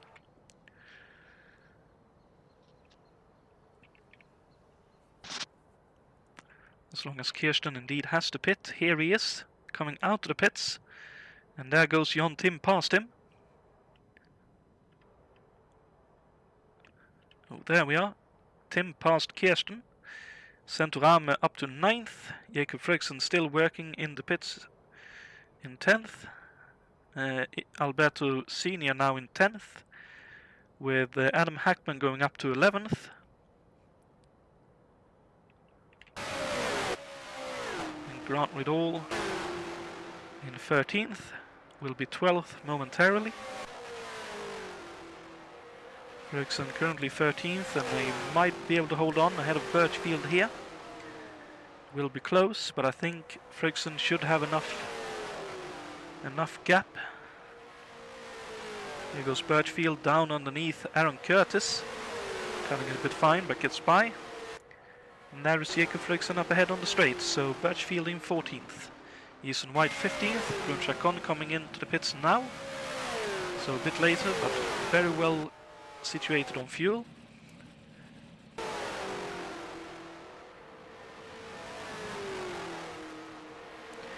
And Ryder Wines, after his disaster of a pit stop, or entry to the pit lane and then pit stop, running now in 20th, unfortunately.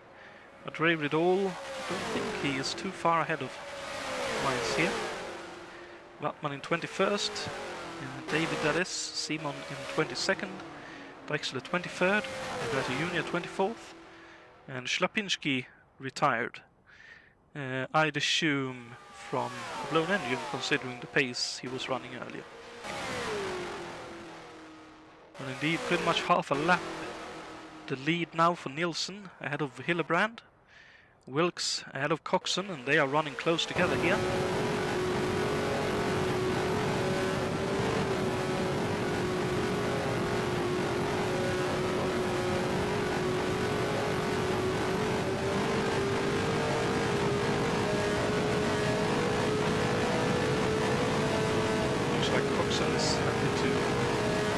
There and save some fuel. He's definitely having to pull back. Wilkes quite a lot slower in the turns, but by the sound of things at least.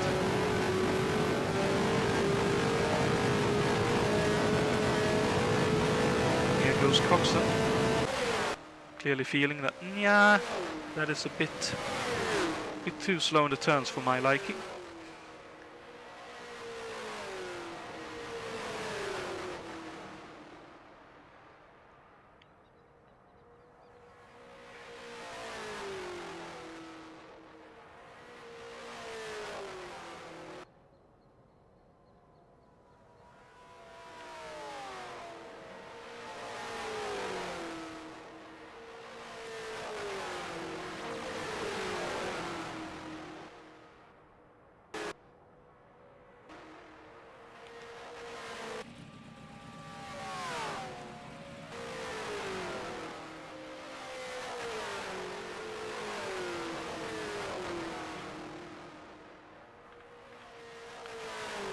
Another car we haven't seen a lot of, but it's interesting in its own right.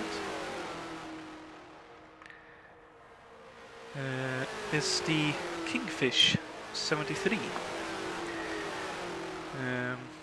The Kingfish, which was a near identical copy of the All-American Racers Eagle 72, derisively nicknamed the Chinese Eagle by Dan Gurney himself. Grant King, who was the designer and builder of the car, was an expert at copying other people's cars. Previously he had copied the Mongoose and the McLaren M16. The Mongoose, for those of you who have watched the 73 event, was a relatively old car in that event itself. And I can't remember what the M16 was called. It might have been called a Kingfish, but Kingfish 72 in that case. But it is one of those interesting cars.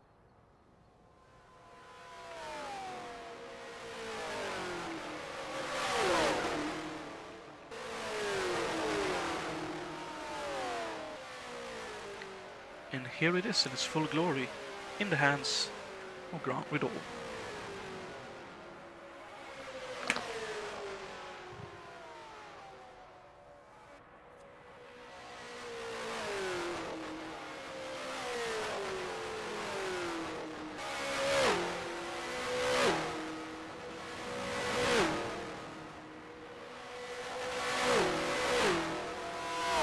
Birchfield up to 13th in that Eagle 70. Is that Jakob Frögsson in behind? Oh, all right. So Birchfield gained quite a bit on Chacon during those pit stops, using this old car to the fullest of its potentials, this Birchfield. And with still more, well, the lead is probably half the race left now. You will have noticed it's 201 laps. That's because we had a manual formation lap with Tim Hiller driving the pace car. And that means we are doing 201 laps. Because if we're using a manual, say, pace car, we need to do an extra lap. That's simply the way the software that we are using to simulate this race works. Really impressive drive so far from Austin here. Ferguson likewise in that NDS Racers cars. Jason White in the lone surviving Pat Patrick Racing car, doing a very good job in 15th. Rob De Vries 16th and all loose coming off of turn 3. Riley Wyans doing his best to get back up the field the best he can, currently 17th now. Having gotten past Ray Riddall, who's running 18th now in that Eagle 74. Aaron Curtis running 19th, also that very well done in that Kenyan Coyote.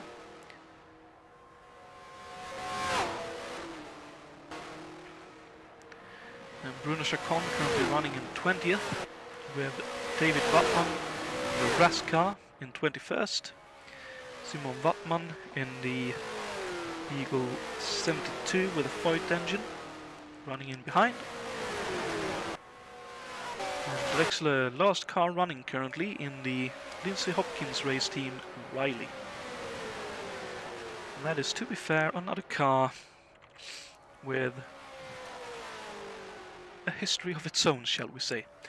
The Riley 74 was designed by for Lindsay Hopkins by Bob Riley, hence the name Riley. The same car that the same Bob Riley who designed the Coyote. Its design is very similar to the Coyote series, but this car is fitted with an Offenhaus, a 4-cylinder, rather than the Foyt Quad Cam V8. Unfortunately, this design proved to be less successful than the Coyote series itself. Yet Drexler doing a good job getting the car in the field and keeping it running, although about, let's say, a second off the majority of the field in terms of average fastest lap time. But that is still very, very well done indeed.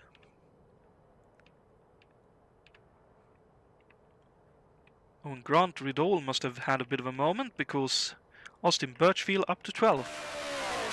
Let's see if we can catch what happened to Grant.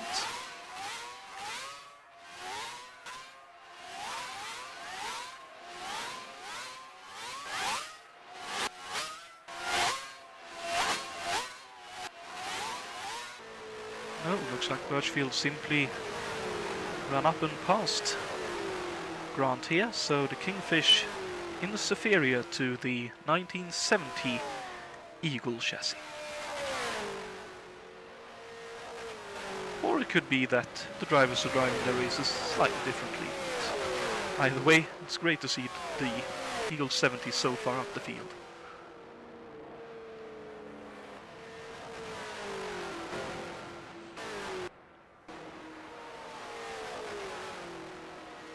Oh, and in the wall, I think that was Simon Wattman. It is indeed. Let's see if we can catch what happened to him. It looks like that happened. Did he have... Oh, he had a moment in turn 4 as well. Let's see. Through turn 4, a bit late on turn-in already. And the car just in the grey, slightly got loose as he tried to turn more. And rear end slammed against the wall on the outside. And sadly the car not handling to his liking, and he promptly says, okay, let's simply run it along the wall, get it out of the people's ways, and get it back to the pits. Very well handled moment there for Simon. Brings the car safely down to the apron. Very, very well done, Simon. Great recovery, safely recovered drive back to the pits here.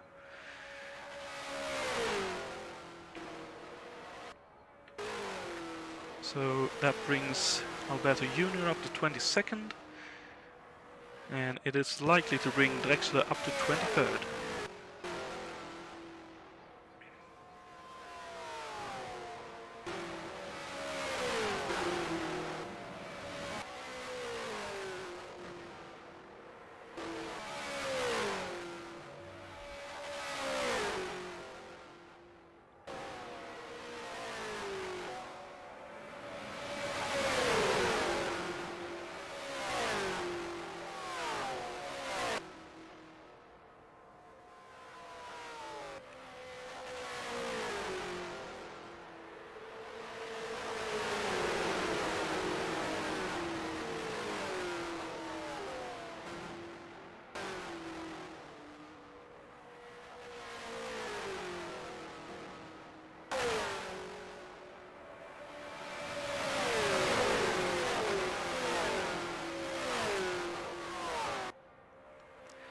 Looks like Jonatan has gotten past Martin Lasina.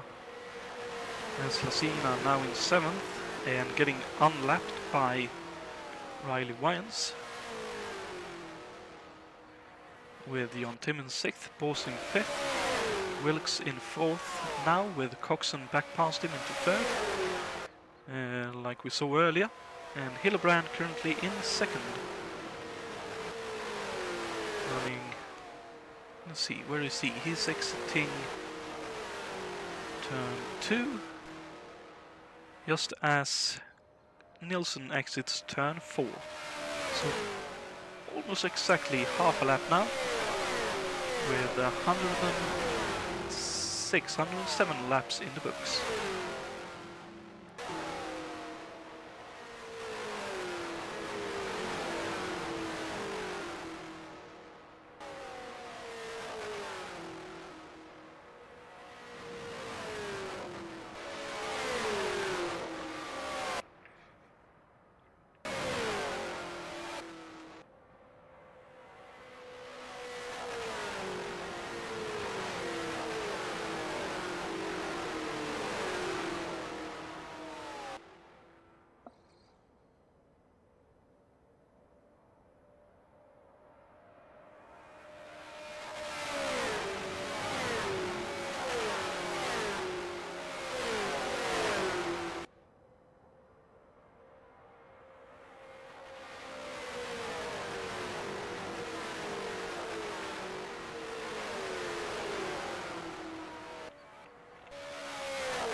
Another car which has its own history as such is the final chassis that we have in the field, the Rascar Atlanta 74, driven by David Wattman in this event. This car is an Atlanta 72 chassis rebuilt by Alan Rasmussen, hence the name Rascar. Ras for Rasmussen, car, I assume because it's car. Two appear in our mod, the Rasmussen number 58, powered by a Foyt engine, which I'm sorry to say did not make the field, and the Larry McCoy Number 63, powered by an Offerhauser, the one that David Wattman is driving. In a real-life event, the David Wattman car of McCoy was a D&Q, as I believe was Eldon Rasmussen's car.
It's interesting to see that the top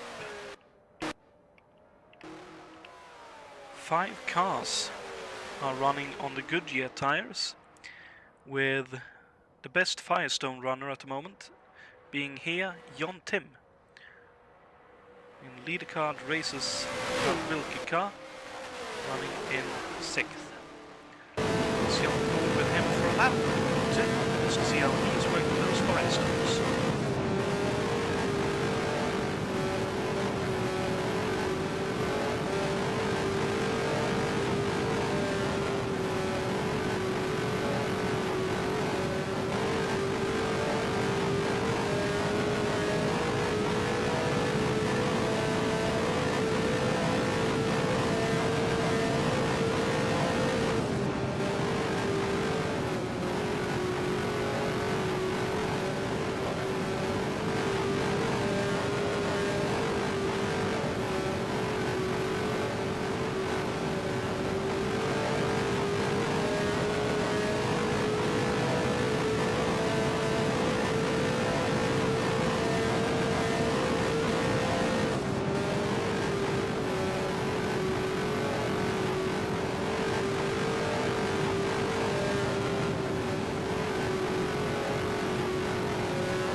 That Jon is really working those tires. They are getting towards the end of their life.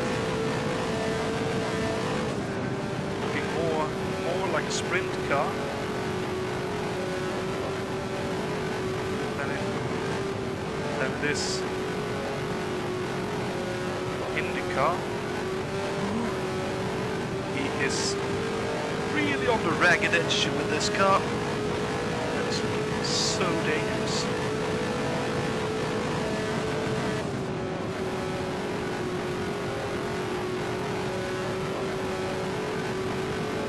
Shows, I'd say, with how he's driving this car. From exercise there. I am fairly sure that Jon has driven quite a few, as there goes right lines, quite a few Formula Ford races here in Sweden and Nordics. It looks like his driving style is definitely that of a low downforce open wheel car as he comes into the pits on the end of lap 160. Looks a little bit early to me, but very nicely get the car stopped. Centorame in the pits as well, as is Hildebrand. As is Centorame, and couldn't quite identify that car. But pit stops starting once again. Looks like Nilsson has been in. Being back in fourth now. Here comes Bors into the pits.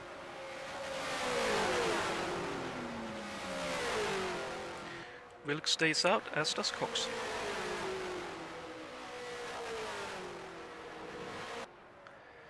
So Bors in the pits, Hillebrand exiting now, so a fairly slow pit stop for Hillebrand, I'd say.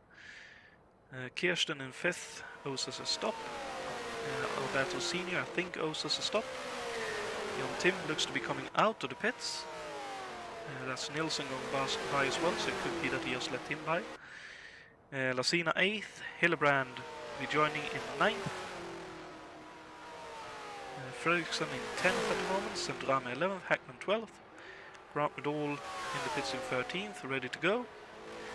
He's on white coming through, I think he owes us a pit stop. Birchfield has been in, I reckon, being in 15th now. And he would dearly want to be able to get by Grant, but I think Grant has had a good pit stop here and will be quite a way ahead, or Birchfield had a slow one. Birchfield in 15th now. See what has happened elsewhere with these stops. Rottman currently in the pits. Curtis in 22nd, Drexel 23rd, Putman 24th.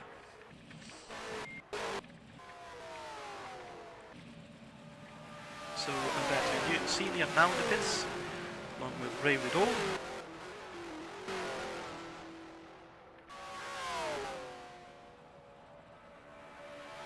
Jon Tim here running with Grant Riddle close behind.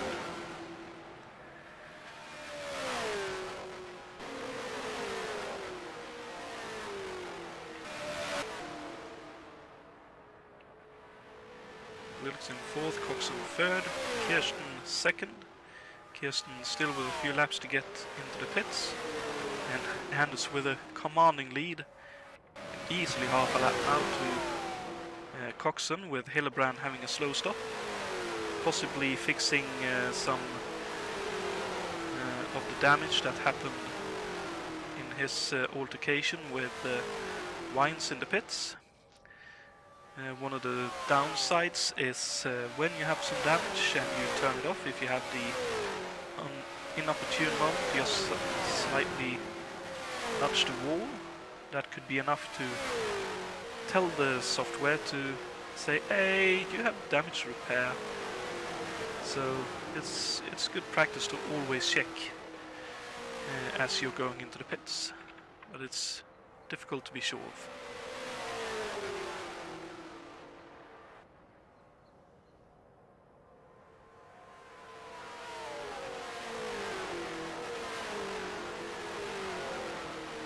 Nice to see so many watching as well. Hope you're enjoying it so far. As we have, I'd say, 80 laps to go, give or take, as Kirsten into the pits, which should set the field up for the final 80 laps. With Nilsson still in the lead, a commanding one at that, with Coxon running in second.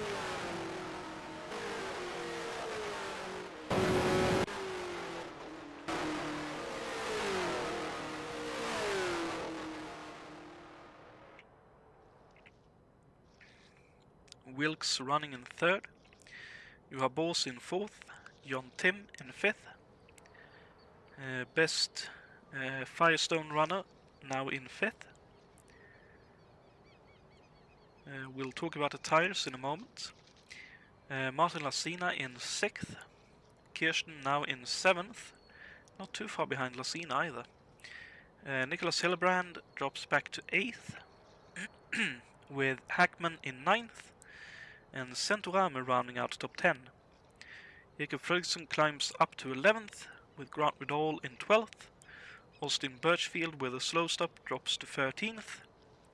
Jason White 14th, Riley Wines up to 15th now, Chacon in 16th, Rob DeVries 17th, Ray Riddall 18th, Aaron Curtis 19th in that Canyon Coyote, David Wattman in the Rascar 20th, Alberto Junior 21st, Drexler 22nd, and Alberto Senior retired. Whatever happened here?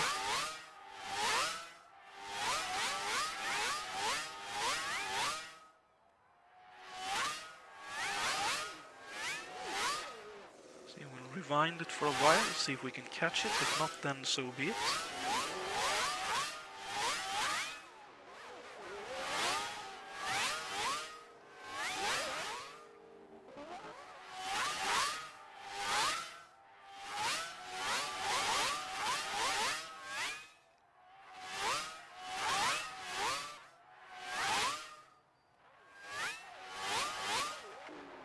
So here we are, having just had a pit stop, gets away, oh dear. Oh, and for some reason the car turns sharply left.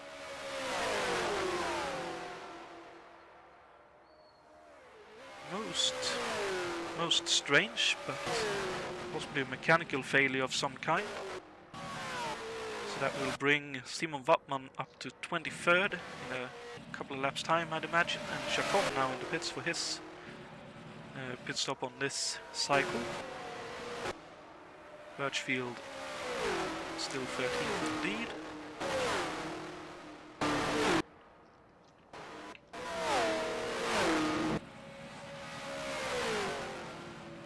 Oh, and Simon Wattman looks to be slow off the final turn, possibly with another moment.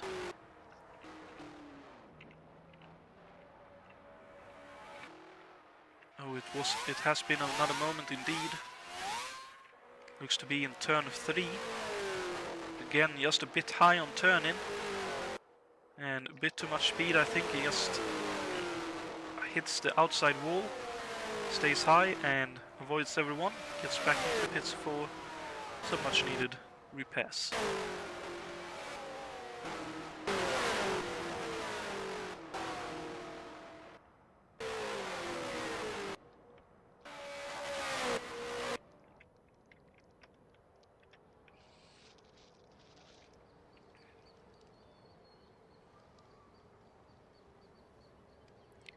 Here we can see Nilsson going past Drexler.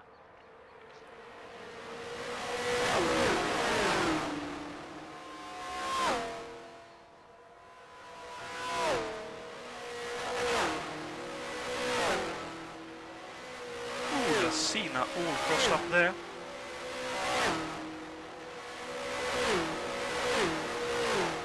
And all of them four-wheel drifting through these turns. So impressive to watch.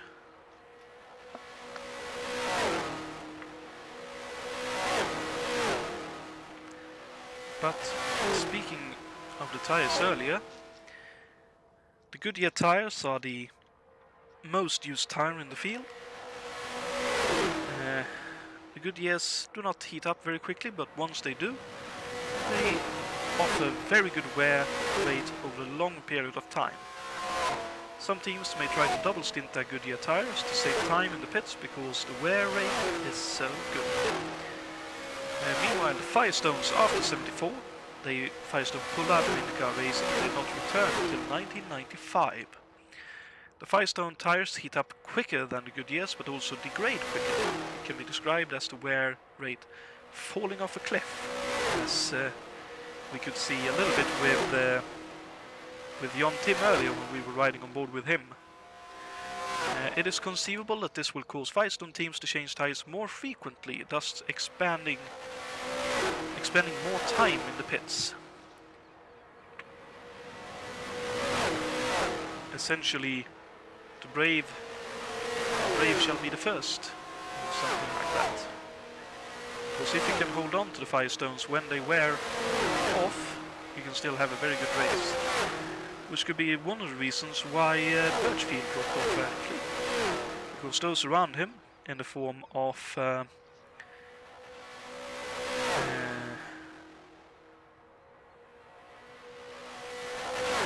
Woodall,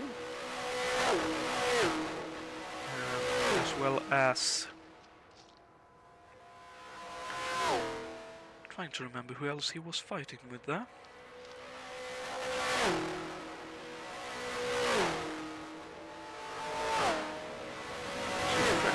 I think Fredriksson is running the Åcerclinth wide there.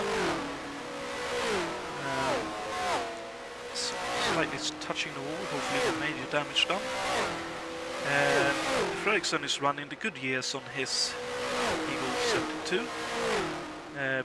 Possibly did not change tires on that stop. And Grant Woodall, running with a Kingfish, might be trying to double stint his tires as well, bringing forth a gap that was bigger than it seemed earlier. Wilkes third, Bo still fourth, John Tim still in fifth, Lasina still sixth, Kirsten in seventh, Hillebrand in eighth, Hackman ninth, and Centorame still 10th. Fredriksson still in 11th, Grant Woodall in 12th, Birchfield still in 13th, Riley Wines up to 14th, Jason White in 15th, Rob De Vries in 16th, Ray Woodall in 17th, Aaron Curtis up to 19th, David Wattman in 19th, Alberto Junior in 20th, Brun Chacon 21st, Drexler 22nd, and Simon Wattman last car running in 23rd.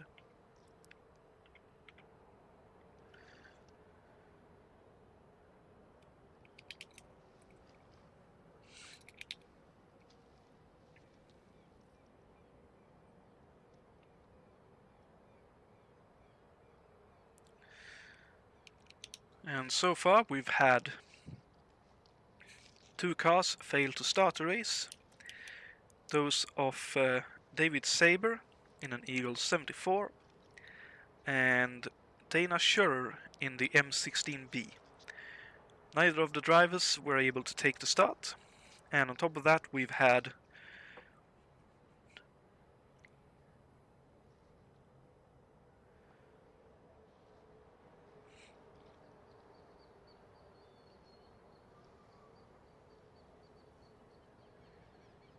if I counted correctly, 5 retirees in the form of Robin De Vos early on with a spin and crash, Alberto Ibanez recently with what looked like a mechanical failure, Dave Miller with a hefty off at turn 4,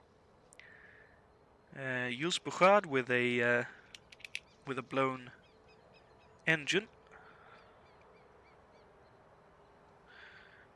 and Raoul Jereb, who I think also had some kind of issue, and watering as well, so 6 retirees so far, if I counted correctly.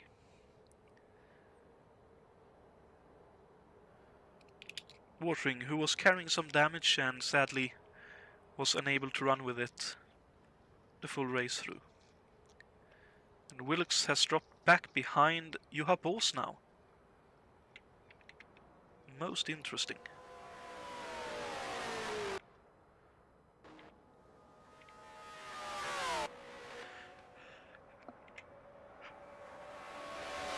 Kirsten closing on Martin Lasina as well.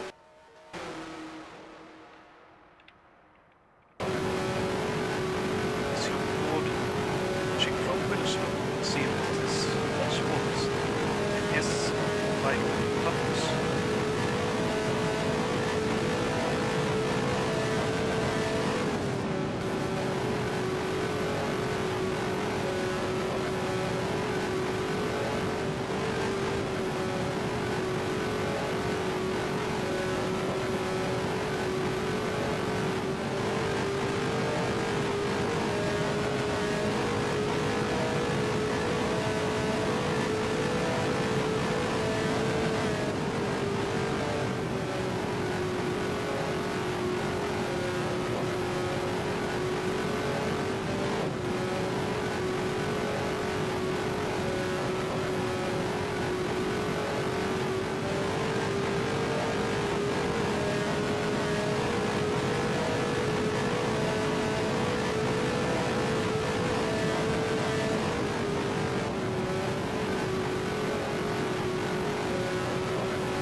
few laps ago.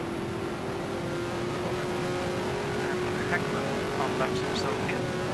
Slopinski blew his engine, presumably earlier on in the race here.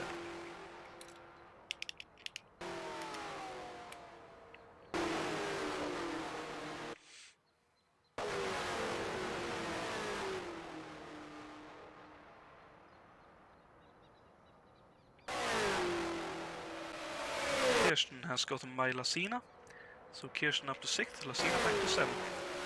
On a whole heap of cars around Hillebrand at the moment. Drexler, Chacon, and I didn't quite catch the third car, looked like a Robert L. Fletcher machine. No, that is... no, yes.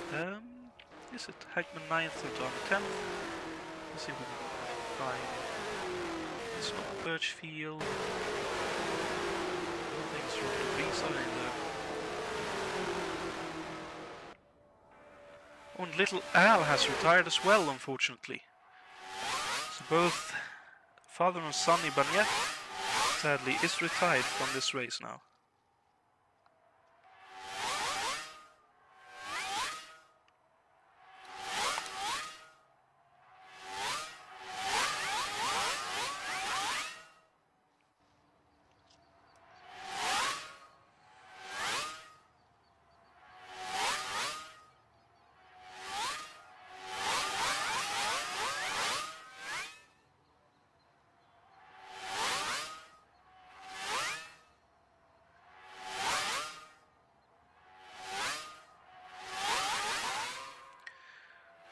That looks like an engine failure to me.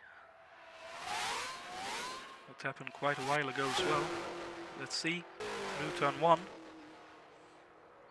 Could have understeer, but all good. Out to the wall. Down into turn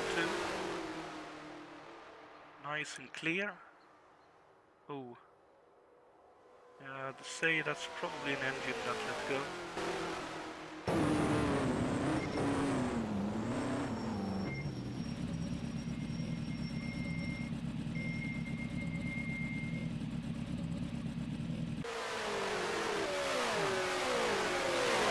Might actually be a I'm too tired. Unsure about that one, but could have been that. Either way, unfortunately, little Al is retired, so Simon Wattman will soon be up to 22nd.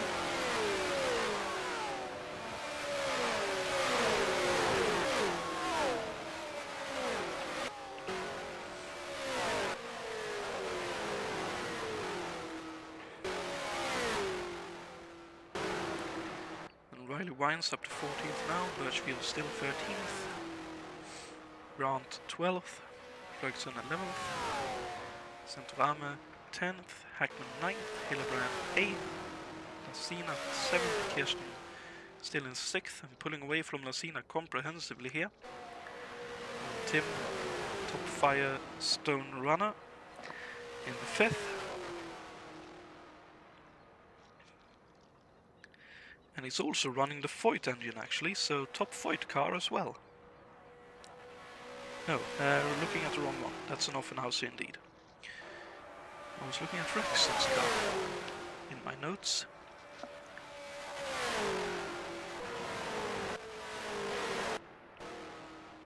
Let's see, what is the top Foyt runner at the moment? I don't think Lassina is on the Foyt, but let's have a quick... It's an Offenhauser, Hillebrand is an Offenhauser, Hackman is an Offenhauser. So Centorame is still top Foyt runner in 10th.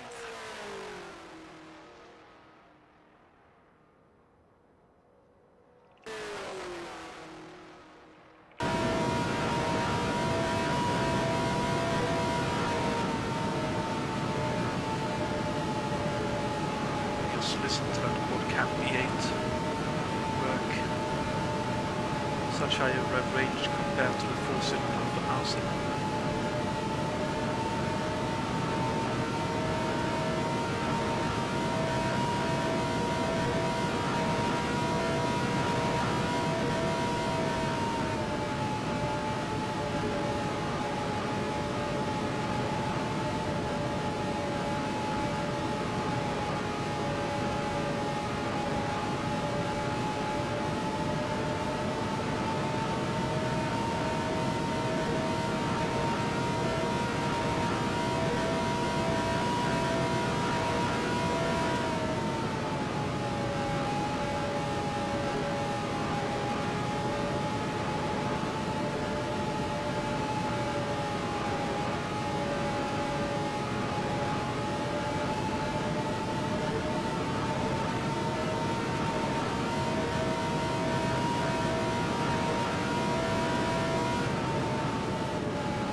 a speed difference. That McLaren absolutely cannonballed past center arm on the front straight there.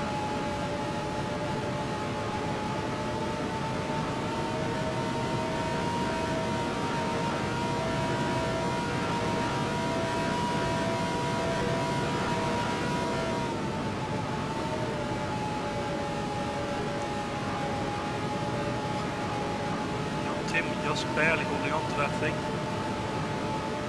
Looking really, really loose at the moment.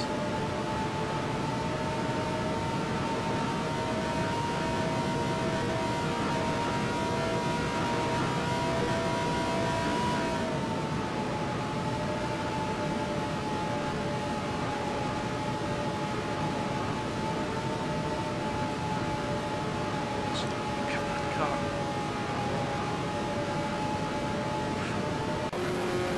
Actually Hackman heading up and says, let's run over Hillebrand. Listen to the open house on the left.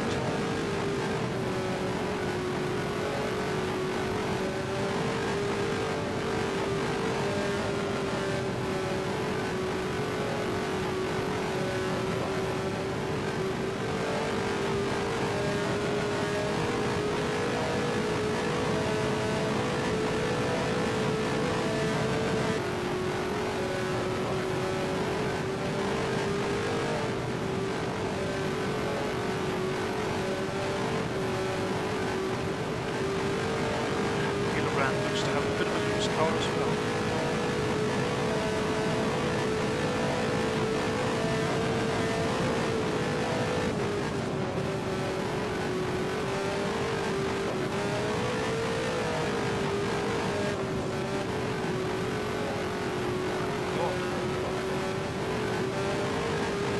I'm assuming Hillebrand didn't change tyres last stop because this car is incredibly loose.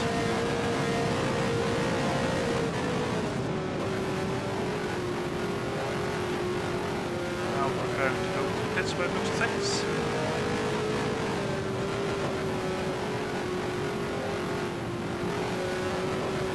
That's indeed the case.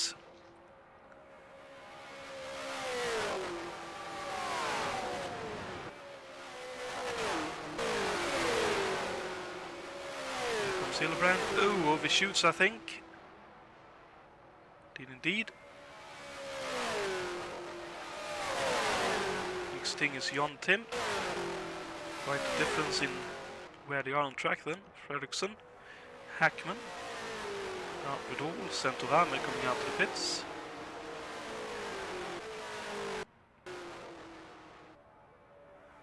Juha Boss still running, Kirsten still running.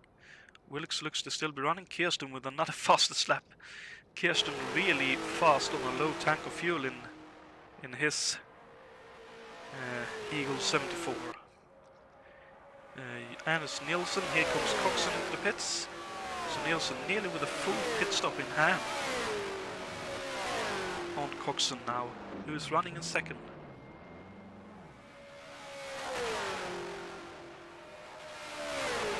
Looks like it's a straight up fuel stop for Coxon. So trying to gain what he can back on Nielsen here.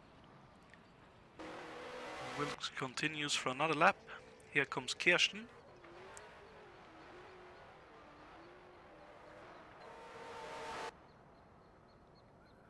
And another fast lap of 47.544. Holy moly! Kirsten really bringing it on when on low fuel in this car. Really starting to dial it in as well by the look of things. As he could have a very fast last stop as well, considering he should be able to short fuel the car come the final pit stop, considering how long he is able to run in these stints. And there goes one of his teammates. No, that was Kirsten himself. The pits indeed. Oh dear, and a bit of a close call by the looks of things. Oh dear, oh dear. Not quite sure who that was with. Let's see.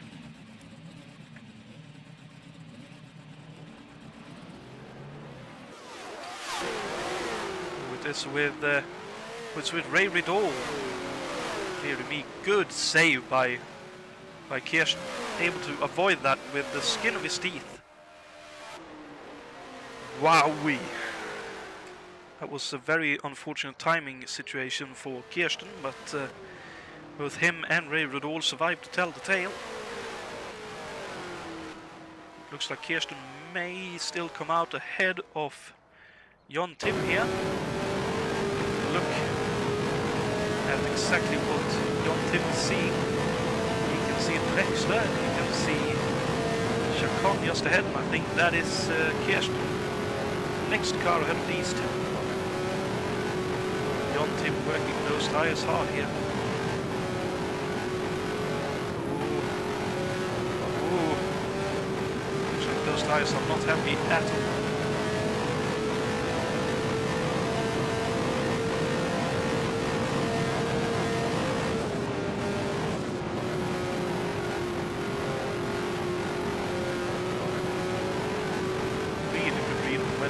Start to act up on him, but still, oh, he's working that car so hard.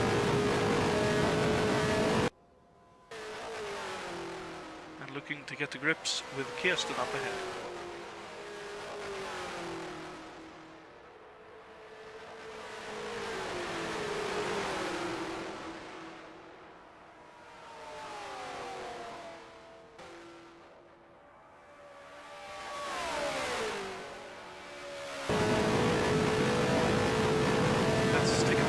Back from Kirsten's car at Jonatan, currently running to try and catch up to Kirsten again.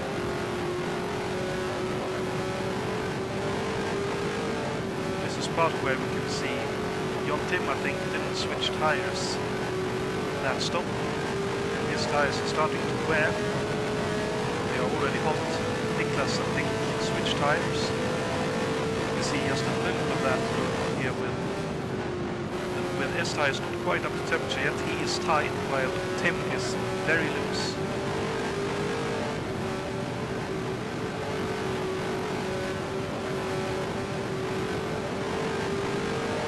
Let's look at the car. Wow.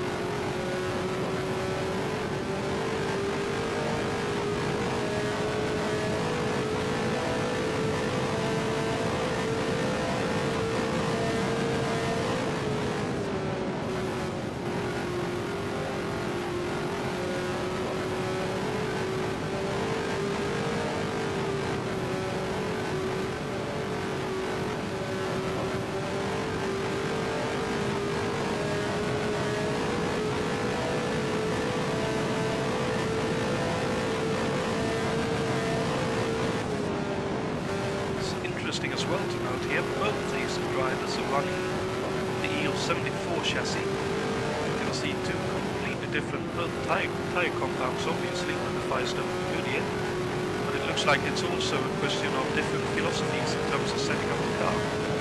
Well, look at this, here comes Jonatan with a great runoff. Turn 2 into turn 3. Oh, Jonatan all crossed up but holds on. Aaron Curtis sees them both fly by, as did, I think that was David Wattman in the RAS car.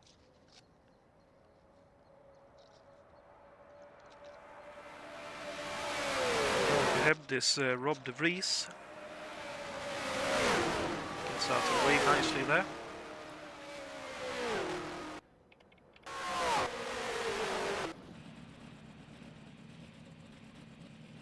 And Bors now running very close together,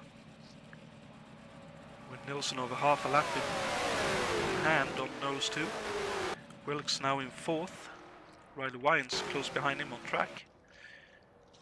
Jonatan in 5th, Kirsten in 6th, Hillebrand 7th, Hackman in 8th, Sandrame now up to 9th. Fredriksson in 10th. Grant with all in 11th. Lasina down to 12th, so a slow stop for Lasina for whatever reason. While Wines up to 13th. Birchfield, unfortunately for the Eagles 70, down to 14th, but it's still a very impressive drive in that old car. Ray Riddall in 15th in the Leons entered Eagle 74. Rob de Vries in 16th in that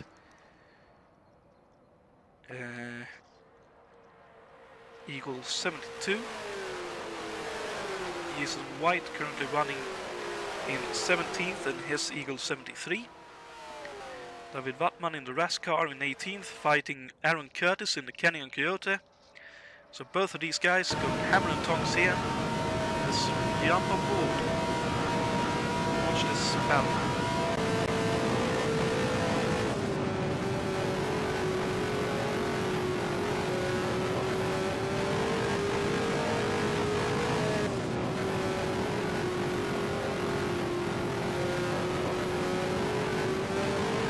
2 minutes as well. This RAS car we're riding forward with has Goodyear tires. Curtis Canyon behind is running the back scores.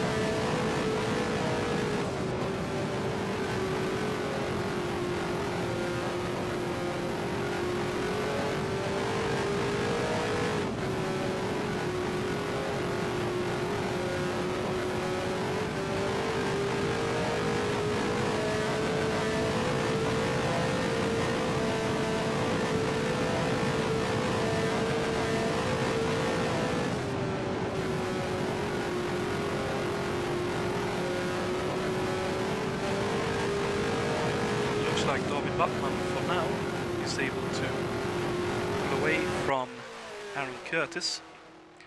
20th is Bruno Chacon, 21st Michael Drexler, Simon Wattman in the pits in 22nd, and we have our is now at I believe 7 retirees.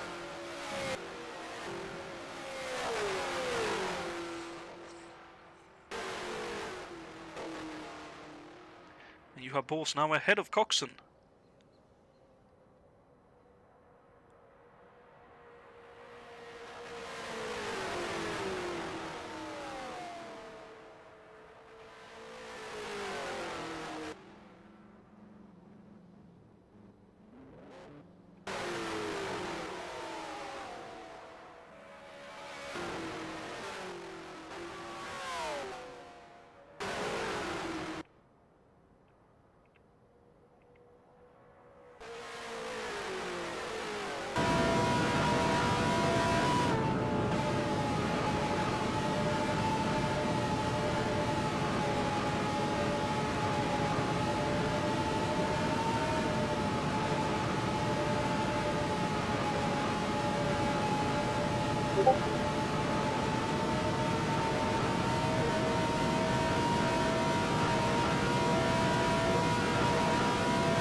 Curtis there touching the apron. The car got a little bit loose, but he was able to hold on to it. That just shows how fine the margin is for turning in just a bit early, getting a bit more air on the wing than you expect, going a bit too low. All hell can break loose in a matter of moments. Look at this, he is now closing in on Wattman again. So this battle ain't over.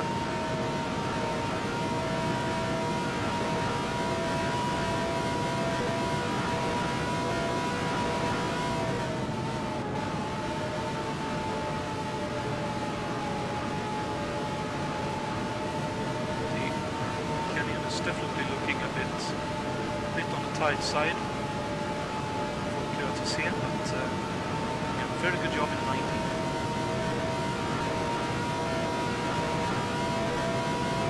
Frustratingly good here, touching the wall, dear, hold on to it, sir.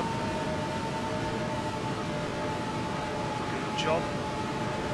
Frustratingly for him, I'd reckon, he is just outside the slipstream range. Maybe he'll get some slipstream from Drexler here. That could bring him back up to the rear end of Dan Buckland's car.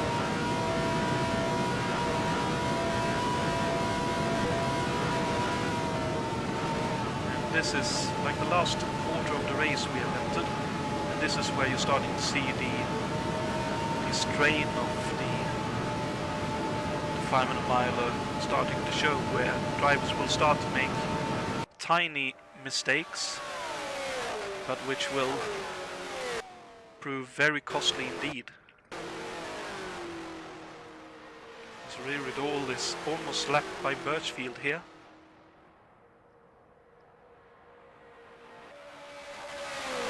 Cena now in 13th, having been passed by Riley Wines. Riddle in 11th, Fredriksson in 10th, Santorama 9th, Hackman 8th, Hillebrand still 7th, with Kirsten still in 6th, with Jon Tim in 5th. But Kirsten has closed back up on Jon Tim here. Meanwhile, Wilkes still 4th, Coxon still 3rd, Bors quite a ways ahead of Coxon now in 2nd, Nielsen well and truly ahead in 1st.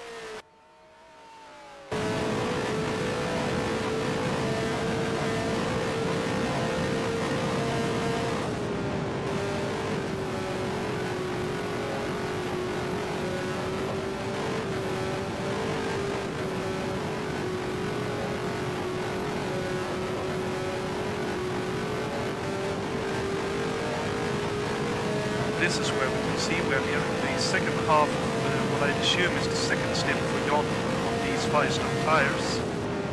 And this is where his tyre wear is starting to show. As we can see, Chapon coming out of the pits, shortly after some small repairs.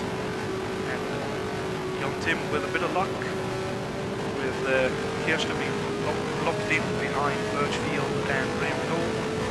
Themselves are trying to squabble for being lapped, unlapped. Kirsten sliding up in front of Ray Riddle there, and almost collecting Ray and Birchfield almost collected Ray Riddle in the meantime. So let's jump back and watch this for a moment, as Birchfield is looking by those things to try and lap Ray Riddle here. Not able to do it though. Possibly running in the slipstream of that 74 and being very happy with it, helping him save fuel and run faster.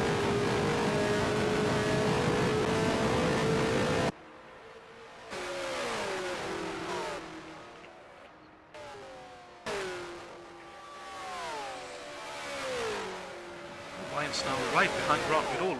Riley really making that Eagle 72 work very well indeed.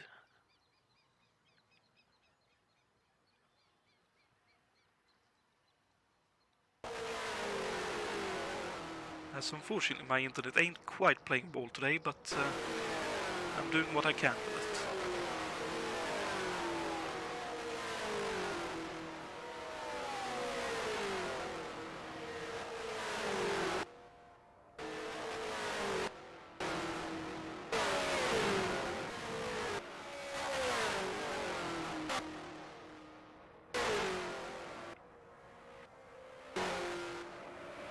Here comes Wines, up to 11th he goes. Slingshot off turn 4, down the front straight. Right up the inside, Grant could do pretty much nothing of that. I think he did the right choice in just going, okay, you can go by, I can sit behind you and save some fuel maybe. Lacina not too far behind either. Birchfield still running behind Ray Rideau trying to save some fuel. Rob De Vries there, with Jason White not too far behind by the looks of things. David Wattman not too far behind, actually a lap behind Jason almost. And Curtis quite a ways behind David now.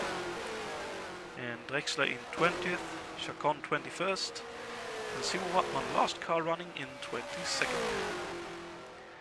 As we are nearing, I think, the final pit stop of the race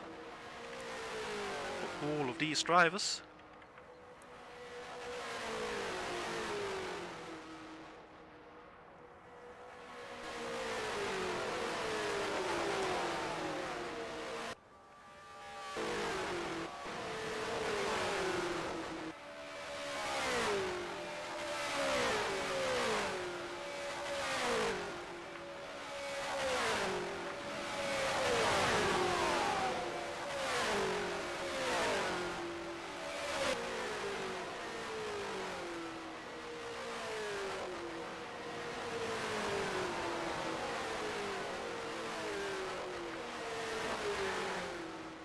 Thank you for the encouragement, Bill. Let's see, Riley now right in behind, almost right in behind Fredriksson, so let's jump on board with Riley and John Mahler driven car IRL as he is following. Lose moment there. As he is following Fredriksson, who is stuck behind Drexler.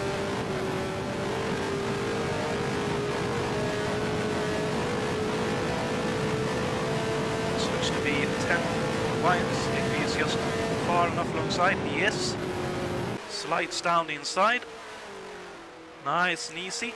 Ferguson holds on, Wines up to 10, Ferguson down to 11. So good recovery drive so far for Wines.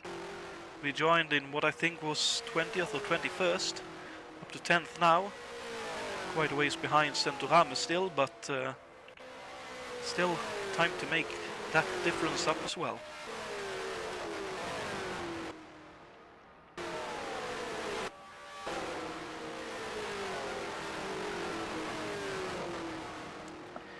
Let's take a moment actually, ride aboard with Hans Nilsson in the seemingly all-conquering M16C and see how he handles this trap.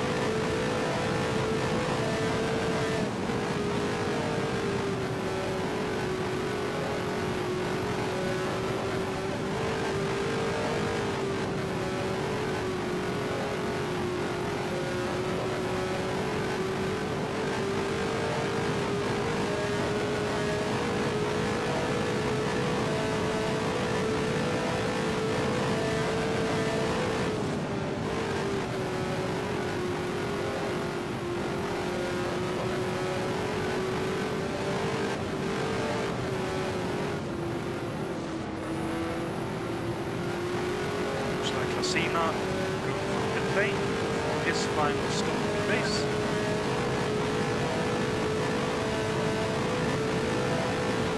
Here we can see Hans Nilsson preparing his final stop.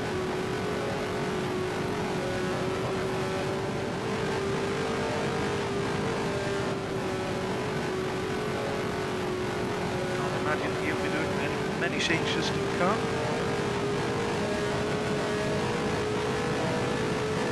He's now in behind Curtis and Drexler, heading towards the pit lane.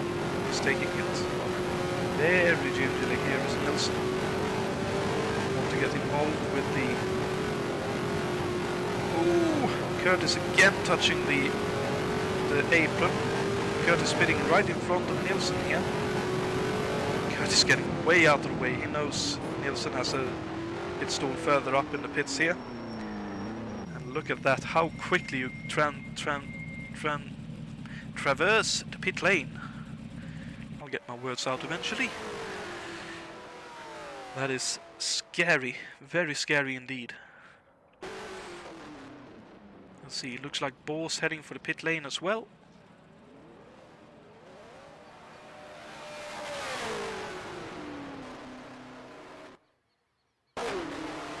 Coxon has already exited. Holy moly, what a lead. I see Coxon will continue for another lap. And so does Will. Again! Never happened this time. Oh! Locked up going in there, trying to get around another car. Oh dear, and trying to then get into place. Is that Johan Boos? I wonder who got held up in that. Could very well be.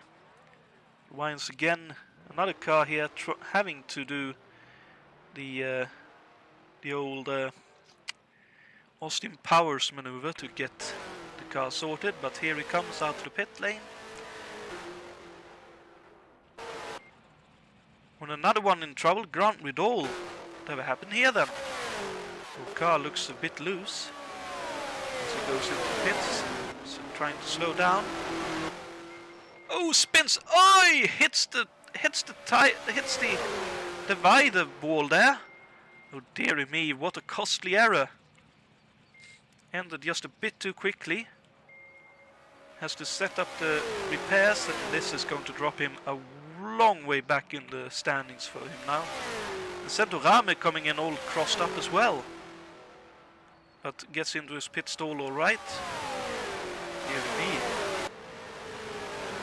All kind of things happening now.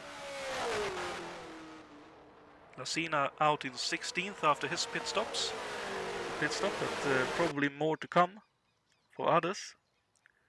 Looked like Wattman and Curtis were still running together as well.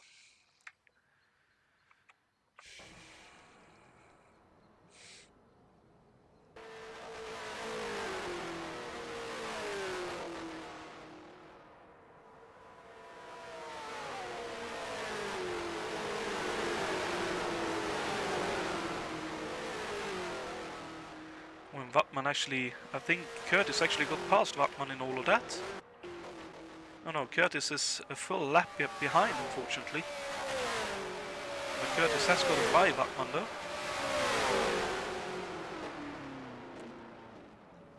Well, possibly, no, Curtis pitted, that's right, so that's why the difference is there.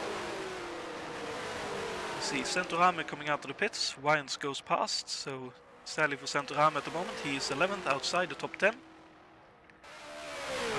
But quite a bit ahead of Birchfield, who is now up to 12th. Will Ray Riddle in 13th, a lap behind I believe. As will be Grant Riddle, I'd imagine.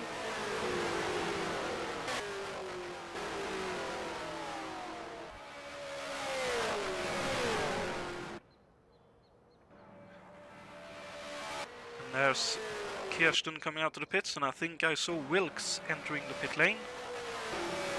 Nielsen so far out in the lead that he is able to pit without losing the lead during this final pit stop. Let's see, Wilkes is likely to short fuel the car here.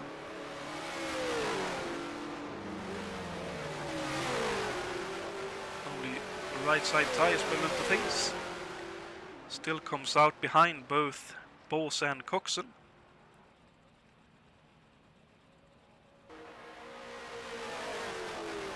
But presumably less fuel on the right side tyres. Should have been a quick stop. Oh dear, that is making a bit of an error there. But no car there, so no harm, no foul, hopefully. And out on the track he is back again. Kirsten 5th, Jon Tim in 6th, quite a ways behind as well. But with new tyres, presumably, Hillebrand 7th, Hackman 8th, Fredriksson in 9th, Riley Wines running in 10th at the moment, Centorame in 11th, Birchfield in 12th, Grant Woodall in 13th, Lacina 14th, Jason White 15th, Ray Woodall 16th, Rob De Vries 17th, David Wattman looks to be coming out of the pits here in 18th, Aaron Curtis in 19th, ways behind David, but could still regain that difference maybe. Drexler in 20th, Chacon in 21st. And Simon Wattman still running 22nd and last car running. We have less than 30 laps to go.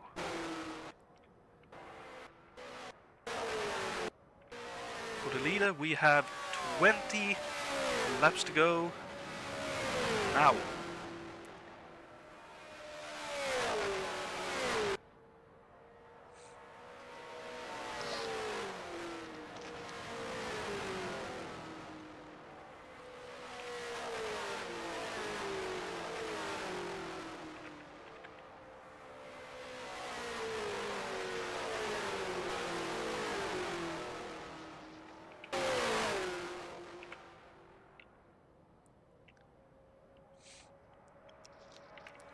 I suppose the most interesting bits will be what will happen in the last 20 laps between Wilkes, Coxon and Bors. Because I think Kirsten is a bit too far back. But will John Tim be able to catch Kirsten?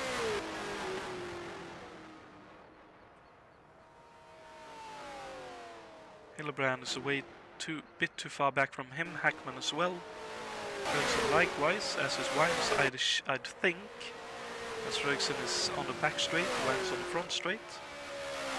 Centorame though, could he catch Wines in these last 20 laps or so? What about Birchfield in the Eagle 70? Will he be able to hold on to that 12th place for a fantastic finish in this race?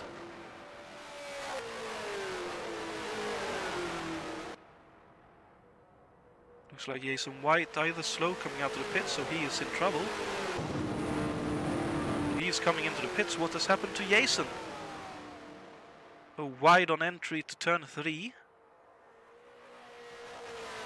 Well, that was okay. Did something happen in turn 1 then? No, what about the last turn? No? Oh, something happened there though. Huh. Strange, but into the pits comes Jason. Late race incident, unfortunately for him, will drop him a little ways back in the field now.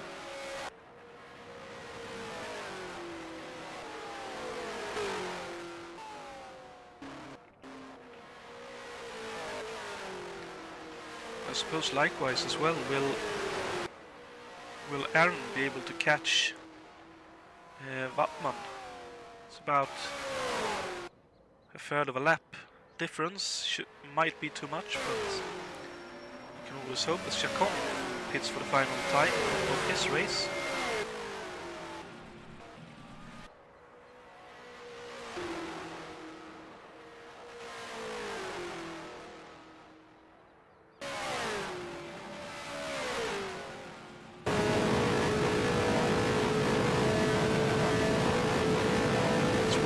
Where Coxon can see, and then he is chasing.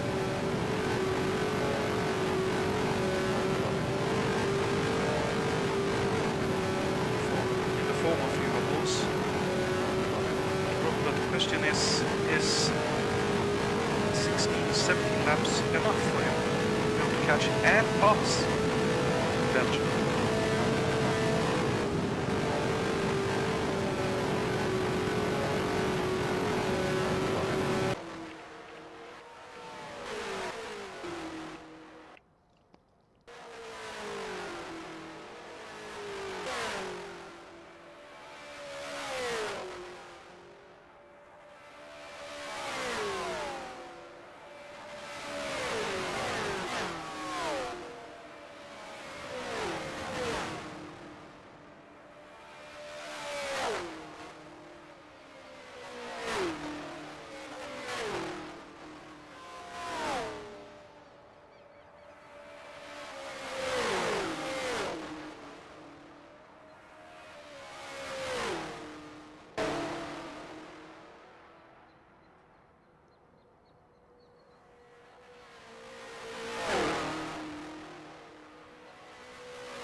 hanging out there is Aaron Curtis in the Kenyan, able to keep it off the wall though.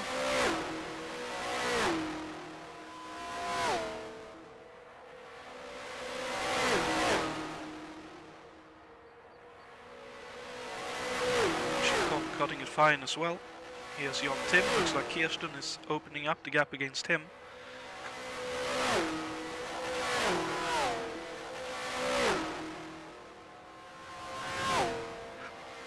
And Central currently not making many inroads into Wyans ahead.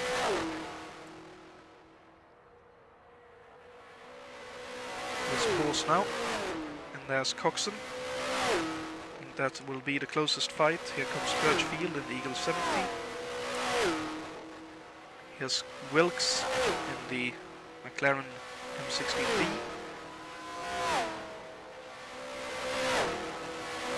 There's Nilsson almost lapping up to 5th place in this race, putting on a masterclass on a long distance drive.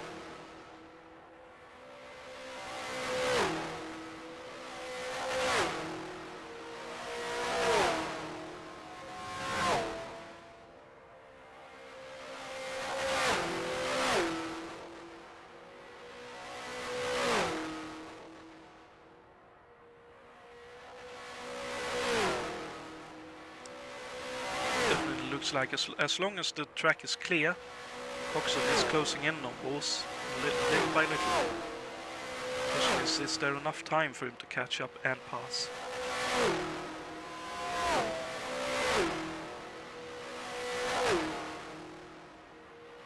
But to be fair, what about the engines as well?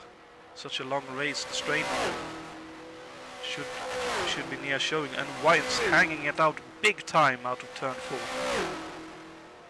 O'Dear high and wide as Simon Wattman keeps it off the wall though, letting faster cars by.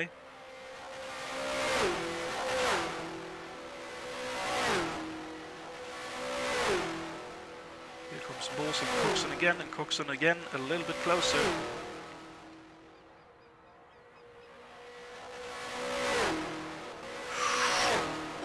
Ooh, really close to the wall, that was Jonatan.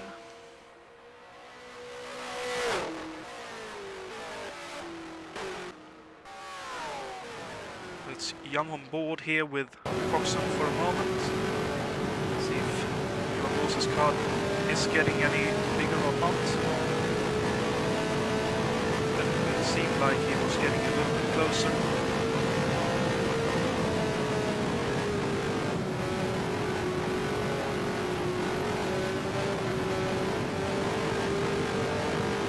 Looks like Coxon's rear tires are a little bit of strife here.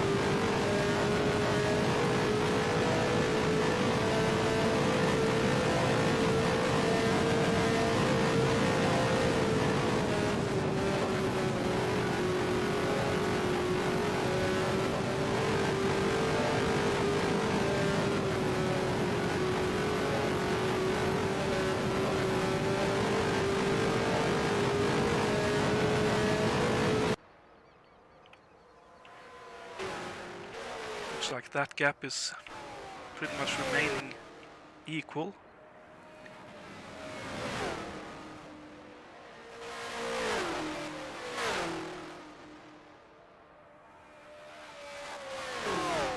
It looks like Lacina is unfortunately not making any inroads either, so unless there's some late race incidents, looks like the field are pretty much set to finish the way they are. Reridol and Rob de Vries are fairly close though. Reridol in the Eagle 74 and Rob de Vries running the Eagle 72, both with Offenhauser engines and Firestone tires.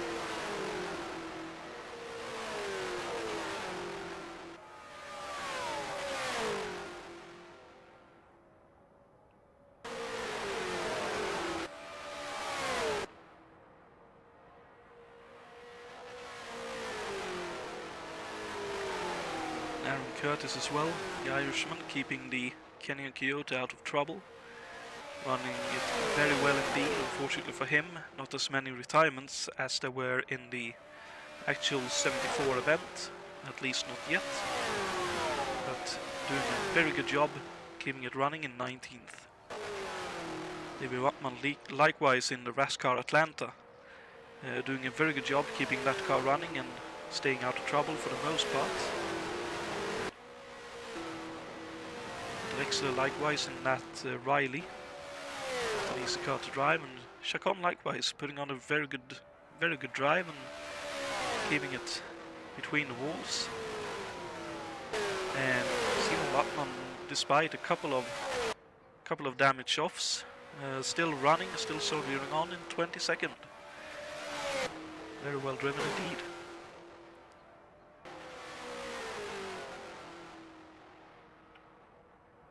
Oh, but look at this now! Oh, misidentified the cars. But Coxon is definitely closer to Johan Boss now than he was last time we rode on board with the Englishman.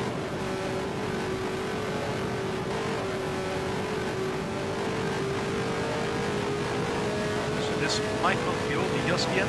6 laps to go and he just across the finish line now.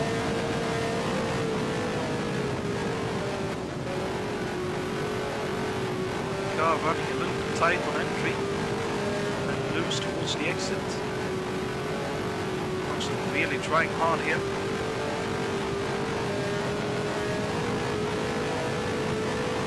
No reason to believe that the same thing could be said for up ahead.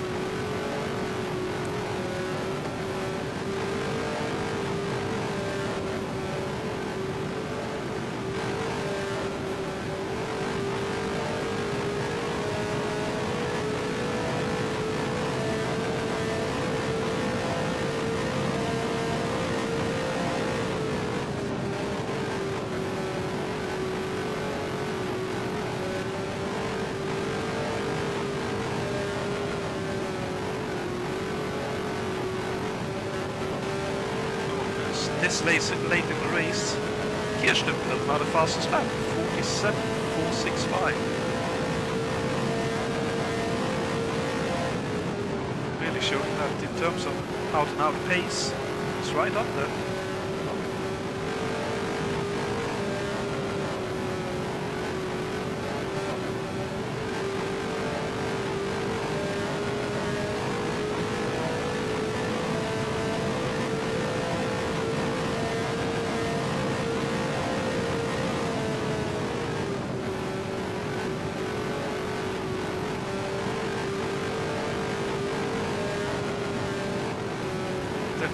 Like Coxon is eking ever closer. He just needs another half a second or so he can get into the slipstream, and then the fight is really on for second place in this race.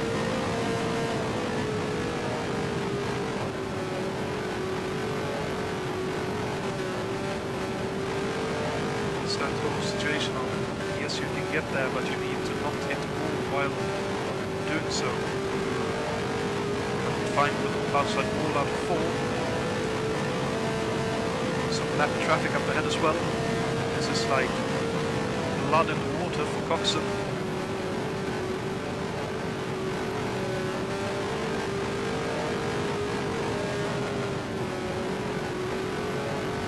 The car very tight through here though. Oh! As was the car for Chacon there, but Chacon gets out of the way. For both of them. Yes, he does. Nicely done. Cutting it a bit fine, but got out of the way. Nicely done.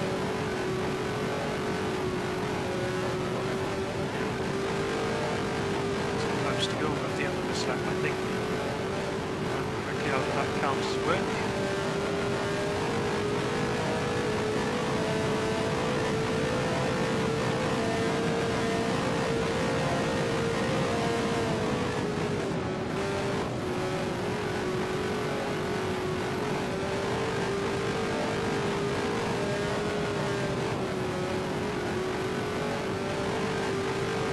Got it fine if he is able to get there, but in the meantime Heading on to what I believe is the second to last lap here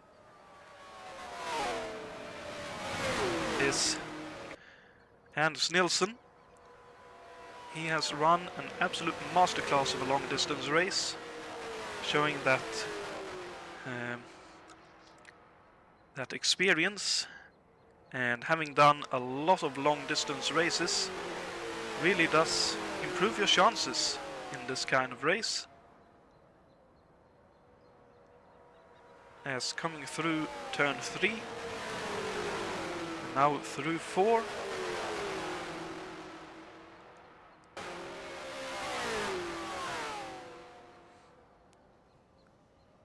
I do believe this will be his... Okay, he starts the final lap now, my apologies.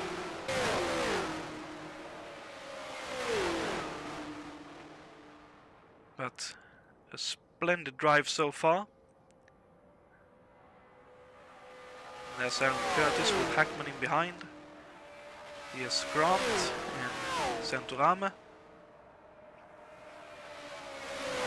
Here is Bors and Coxon right up against each other. I would love to follow it, but not in a position to do so, as coming towards the finish in any moment here will be Coxon. Here he comes out of the final turn. Anders Nilsson takes the win here in the 1974 edition of the Indy 500. What a fantastic drive. Let's see what is going on in second place though. Let's see. Oh, Coxon ahead of Bors now. Coxon ahead of Bors. Coxon got by him on the back straight, I'd imagine. And here they come towards the start-finish line. Coxon finishes second in this race, with Johan Bors slowing with possibly fuel trouble coming towards the start-finish line. Ah, that's unfortunate, but Wilkes will take fourth place in the David Hobbs McLaren. Here comes Niklas Kirsten to finish fifth in this race. Nicely done for him. John Tim, I believe, have not quite finished yet, but in the Ralph Wilkie car for leader card races, coming around this final turn a little bit slow. Oh, he may have finished still already though. He has, so John Tim finishes 6th. 7th for Hillebrand, 8th for Hackman, 9th for Eriksson, 10th for Riley Wines, good recovery. Santorame 11th, best Foyt car. Birchfield 12th, great drive in the Eagle 70. Grant Riddall 13th in the Kingfish. Ray Riddall 14th, Lacina 15th, Rob DeVries 16th, Jason White 17th, Had Wattman 18th, Aaron Curtis, great drive in the Kenyan Coyote 19th, Drexler 20th, Chacon 21st in the Panelli, and 22nd for Simon Wattman. What an absolutely great race that was. Splendid and marvelous.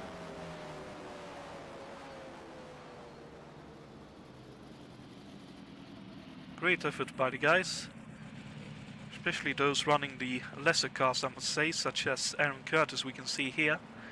We saw Birchfield earlier in the Eagle 70, Chacon in the Panelli VPJ2, Drexler in the Riley, and to be fair, Grant in that Kingfish. Wiley drove it very well. I'm not sure it's the car to have around here, if I'm to be completely honest. But at least to me, a great race overall, that one. Whew.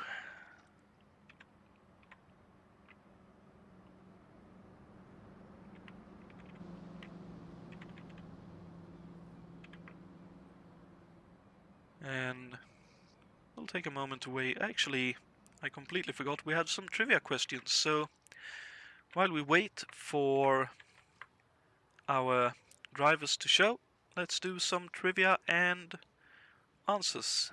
So the first trivia question of the evening is: what year did the legendary Wood brothers of NASCAR work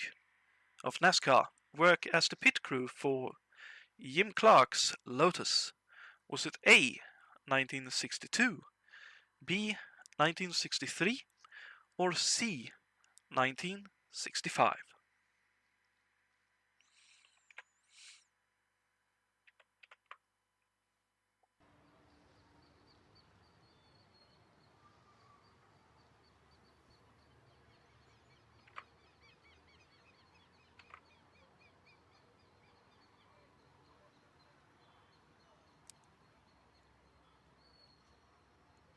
So we have C and B answers. The correct answer is C, 1965. Congratulations, Blue Moon. Great effort on that one.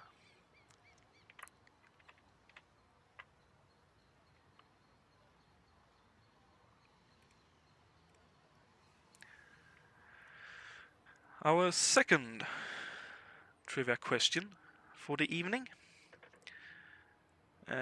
is, what was the first event held at the Indianapolis Motor Speedway in 1909, my apologies. Was it A, a helium-filled balloon race, B, a motorcycle race, or was it C, the Indiana State Fair?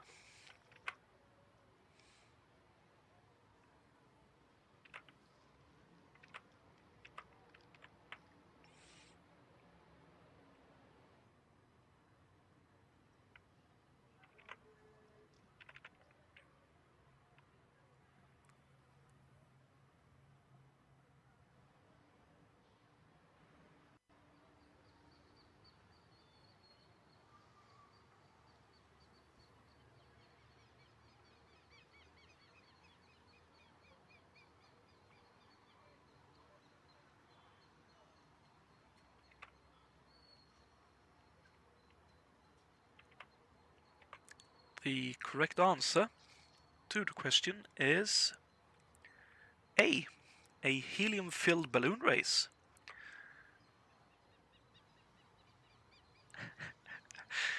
That was exactly my reasoning as well, BL. So I too got this one wrong when I saw the trivia questions the first time.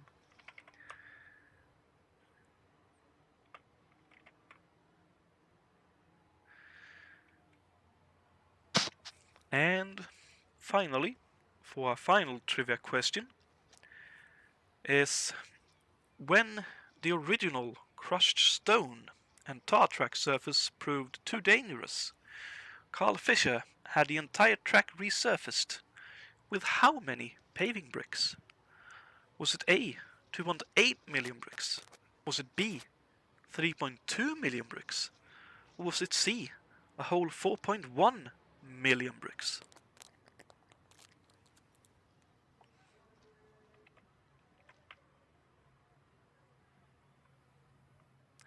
And while you ponder that question, we have Anders Nilsson joining us in the booth. Congratulations, Anders. Great drive and a great win, that is. Thank you, Jonathan. My first 500. Yes. You must be very happy with that by the sounds of things. Yeah, it worked out brilliantly. To be honest, I had a good strategy and I stuck to it. So yeah, and I was when Slapinski crashed out. I had a huge gap backwards, and it was really comfortable ride, but it's still concentration-wise, it was a bit struggling at the end. Fully understandable. You start counting laps in your head and thinking, oh, fuel laps. You start to feel the ischias nerve is starting to play up a bit, or like Yeah. the foot is starting to cramp, or what are we having for lunch tomorrow? No, I didn't dare to go there. But yeah, it felt really good. I mean, I was close to winning a 500 once earlier, but I blew it up two laps from the finish line. So this feels really good to do this.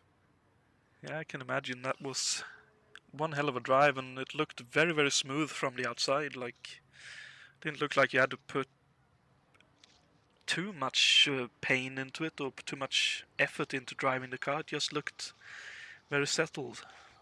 Yeah, the car worked brilliantly. It's flawless. It was good in traffic behind cars, and so I was very comfortable with it. That's great to hear, and congratulations once again. Thank you.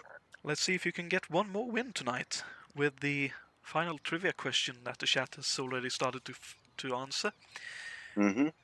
When the original crushed stone and tar track surface proved too dangerous, Carl Fisher had the entire track resurfaced with how many paving bricks? Oh my Was God. it was it A 2.8 million bricks? Was it B 3.2 million bricks? Or was it C 4.1 million bricks? It's a huge track. I go for C, 4.1 million. I mean, yeah.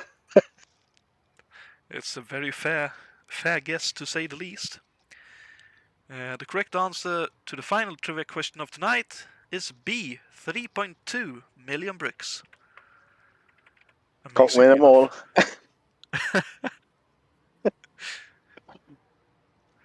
Ah, Well, for what it's worth, you deserve to have a bit of orange juice after this race, I'd say. Or well, maybe something stronger, that would be up to you. I think the fridge is empty on that part, but an orange juice and the smoke, I think it's going to be. Yep. That is definitely deserved. Thank you. So, with that, thank you very much everyone for tuning in to this 500-mile event and the sort of both fun and slog that it turned out to be partway through, but hopefully the trivia information and the small bits and pieces about the cars and the tires was interesting to listen to when things were otherwise engaged. And maybe, on suggestion from BL, maybe some milk to celebrate the win. Yeah, some red milk then. Okay. Good stuff, good stuff. Well, thank you very much everyone for watching. Next time we will be broadcasting the F1 race with Jason White in the booth. But until then, take care and have a great week everyone. Good night. Night.